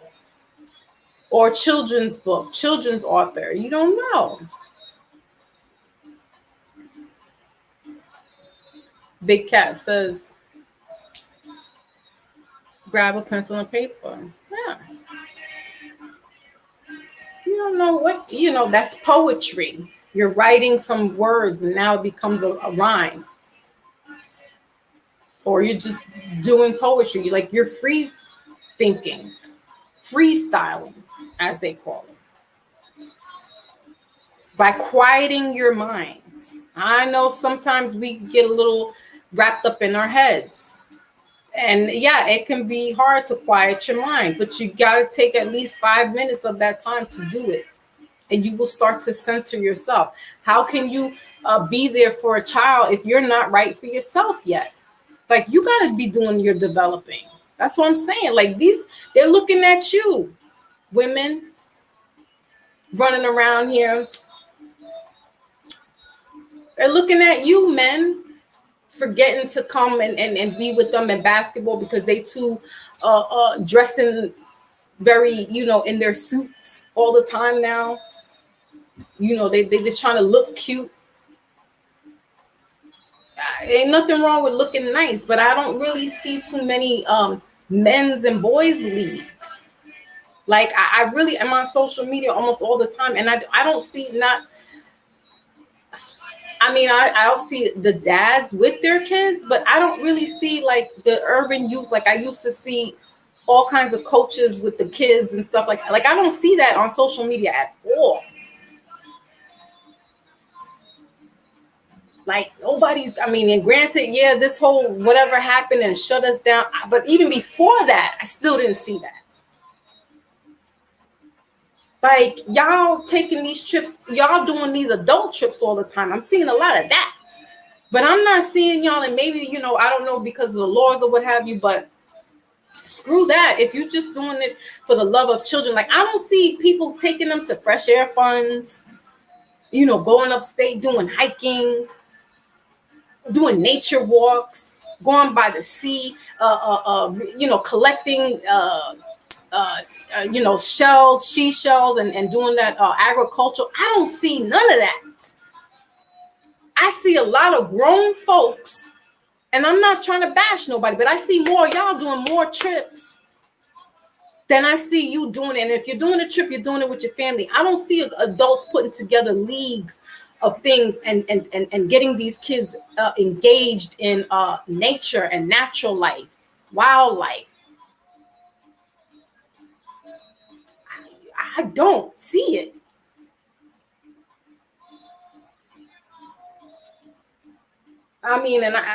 Great kudos that you're talking to them about finances. And that's another thing, creating this literacy for them as well. And you can talk to them while you're walking with them. But it's just been this real selfish. So it's a weird freaking world, because it's like people are just like selfish. And yes, I get it. And that's okay to be selfish sometimes. But it's very too selfish. It's very it's borderline narcissistic, where it's like, look at me, what am I doing? What is it? Pick me. Is that what they say? I was like, what does a pig mean? They're like, no, pick me.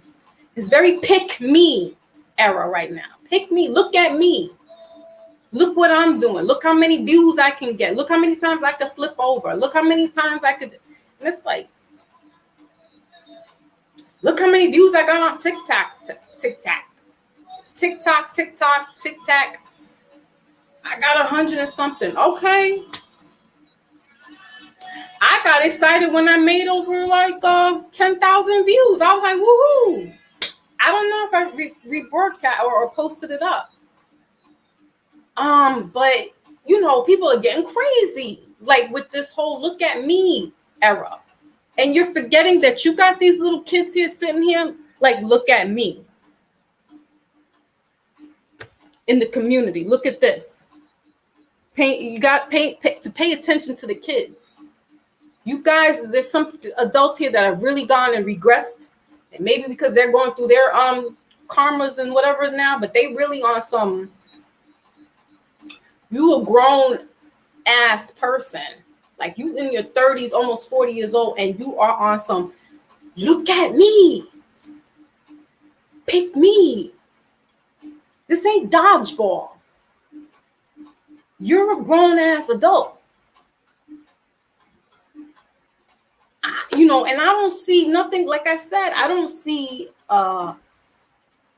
nothing really going on for the kids.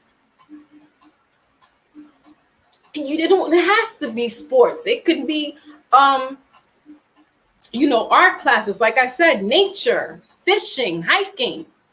You don't necessarily have to do the basketball league or the football league or the baseball league. You don't. You could take them to the studio, get 5 little kids.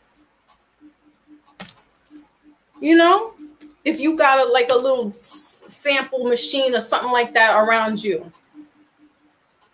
They don't all have to be Antonio Brown and Le'Veon Bell and Dennis Rodman and Michael Jordan and Kobe, Aaron Hernandez. Like, they don't. Well, Aaron Hernandez, please don't be an Aaron Hernandez. But y'all get what I mean. They don't all have to be sports. Kids are very multi-talented. They could be, you can have them drawing, taking them to art class, murals, graffiti on the walls. Help if you're doing a mural and you're part of a project of putting murals up. Bring a kid along with you to help paint or be your assistant.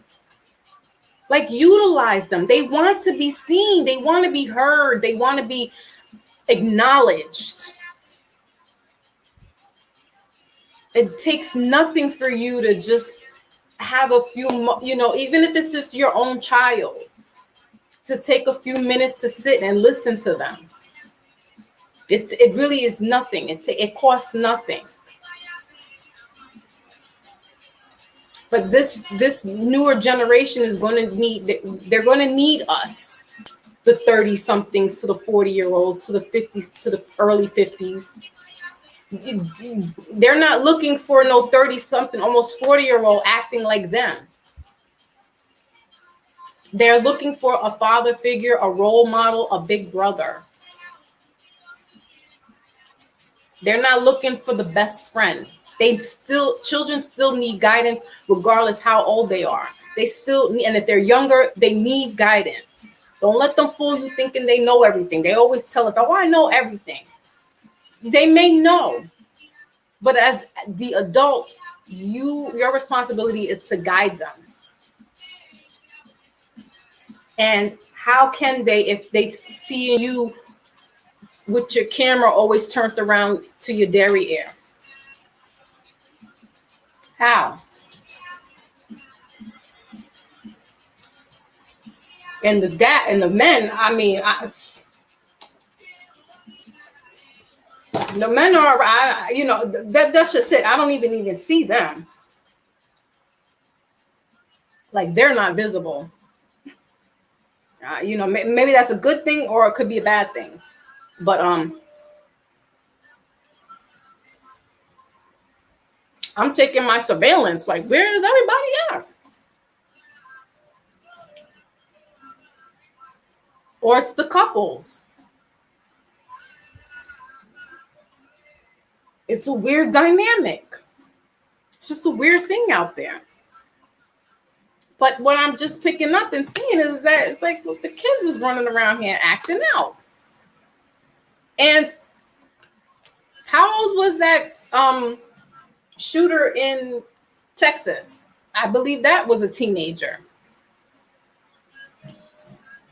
It was an 18-year-old in Buffalo back in April. Majority of these are young people.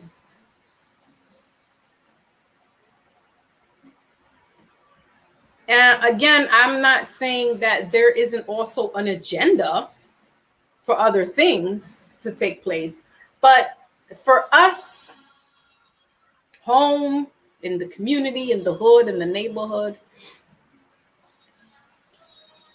that's what we're worried about. That's who we need to be worried about. Not worried about other people and their things and their goings-ons. Because we're putting ourselves into too many other people's business, and it's like, you know what? You're standing on a pile of shit right now, my friend, and it stinks.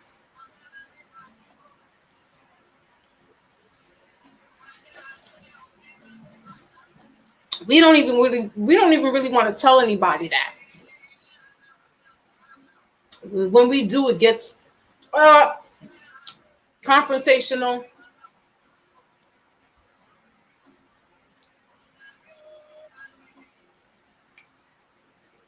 That's what I'm saying. It's like some of this is like, I could understand how some of the elders and some of the people that are in this kind of consciousness gets frustrated and gets like, all they could do is shake their head. because there is so much foolishness and so much nonsense out there that people are doing dances over us. Like they're spinning our block a couple of times, as the kids say. And we're still just worried about how we're going to look for the weekend. Did you get your outfit for Juneteenth yet?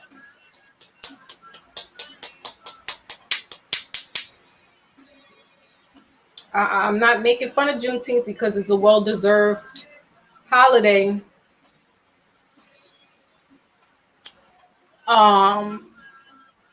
But I'm trying to drive a point with the emphasis of that, because then what about these children that are out here doing some detrimental stuff? Like, we look forward to every little trinket and biscuit and notion here. Woo, you did good. Because that's what it is. People want to be seen. So they're gonna do things to be seen. They're gonna throw their friend under the bus, they're gonna throw their brother under the bus, their sister, mother, just so that they can be seen with that pick me, pick me. And you got kids that are really literally sitting out here either homeless or just don't know where to go. Because you got too much adults out here who want to be children, because social media has got them mixed up in the matrix. So I'm leaving with this. If you see a child off to the side, if this is your child, help them on track with their artistic gifts, whether it be a chef, whether it be drawing artistically that way, dancing, music. Help them if you can. If you can financially afford to get them certain things, do that as well. Because this is what's going to help gear them out of this deaf culture that they're used to, because this is second nature for them now. They hear it, as they see it on their social medias. Their friends are talking about it. They can't escape the way certain adults can escape. We know how to tune things out. Children are susceptible to everything. We as the adults have to help tune things out for them. We are as the adults have to shield them. But how can we if we're out there running around trying to look for others to look at us?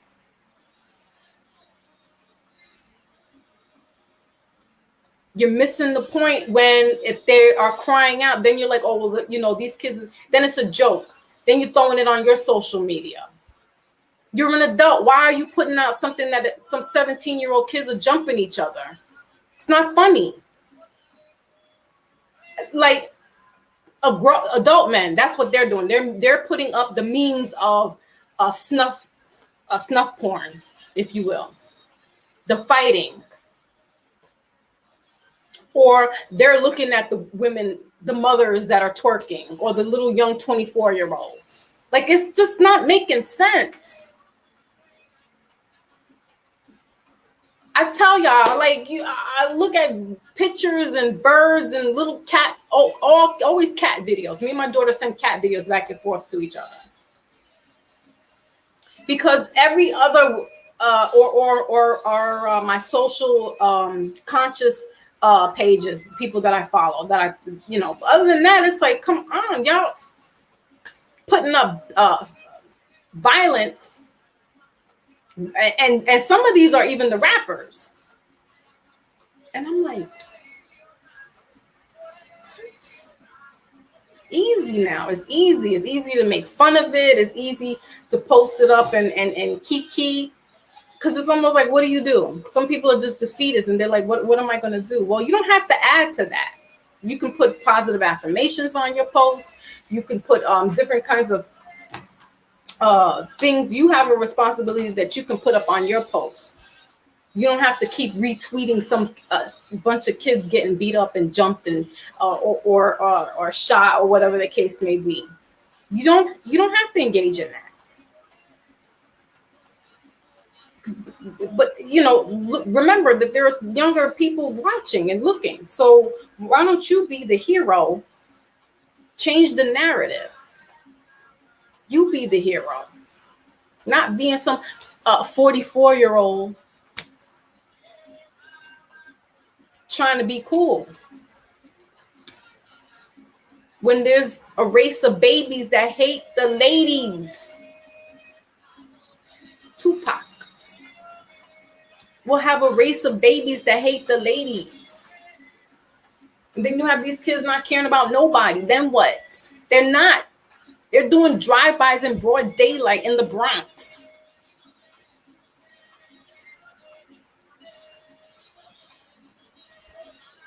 Come on.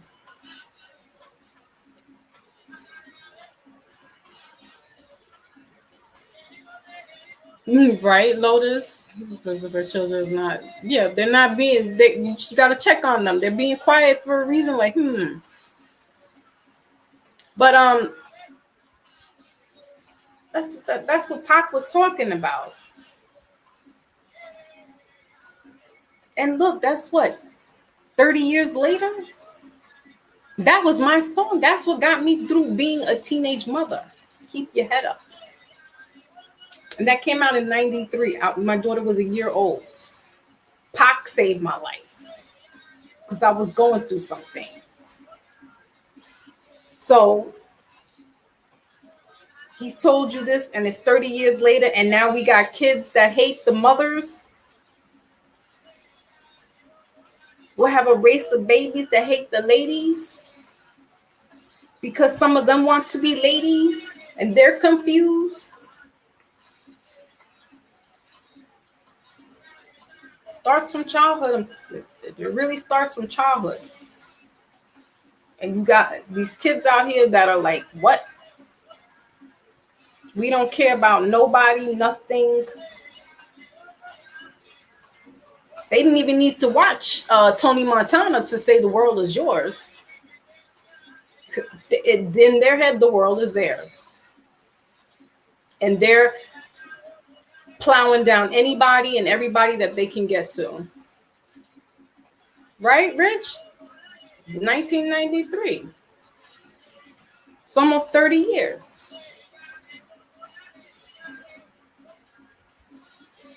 He's a prophet. And he was about that, getting the youth together, getting the organizations, stop this and that, back and forth, right? Let's team together and get this youth organization. Pac was about that. This is why I'm like, your favorite rapper can't hold a light. He can hold the light. Lucifer. Morning Star. Go ahead and hold that light, but you can't hold it to Pac. I don't care what you say.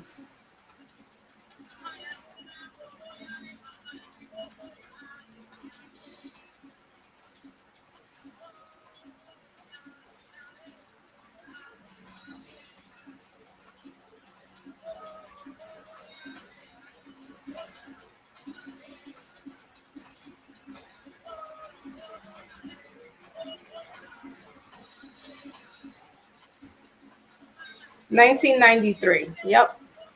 I was looking to see what year. Of course I know the year. Yeah, keep your head up. 1993. And then he says, and since we all came from a woman, got our name from a woman and our game from a woman, I wonder why we take from our women, why we rate our women. Do we hate our women? It's time to kill for our women, to heal our women, to be real to our women. And if we don't, we'll have a race of babies that hate the ladies that make the babies. So since a man can't make one, he has no right to tell a woman when and where to create one. So will the real men get up? Got to keep your head up. What? What? Pop? Mm, mm, mm.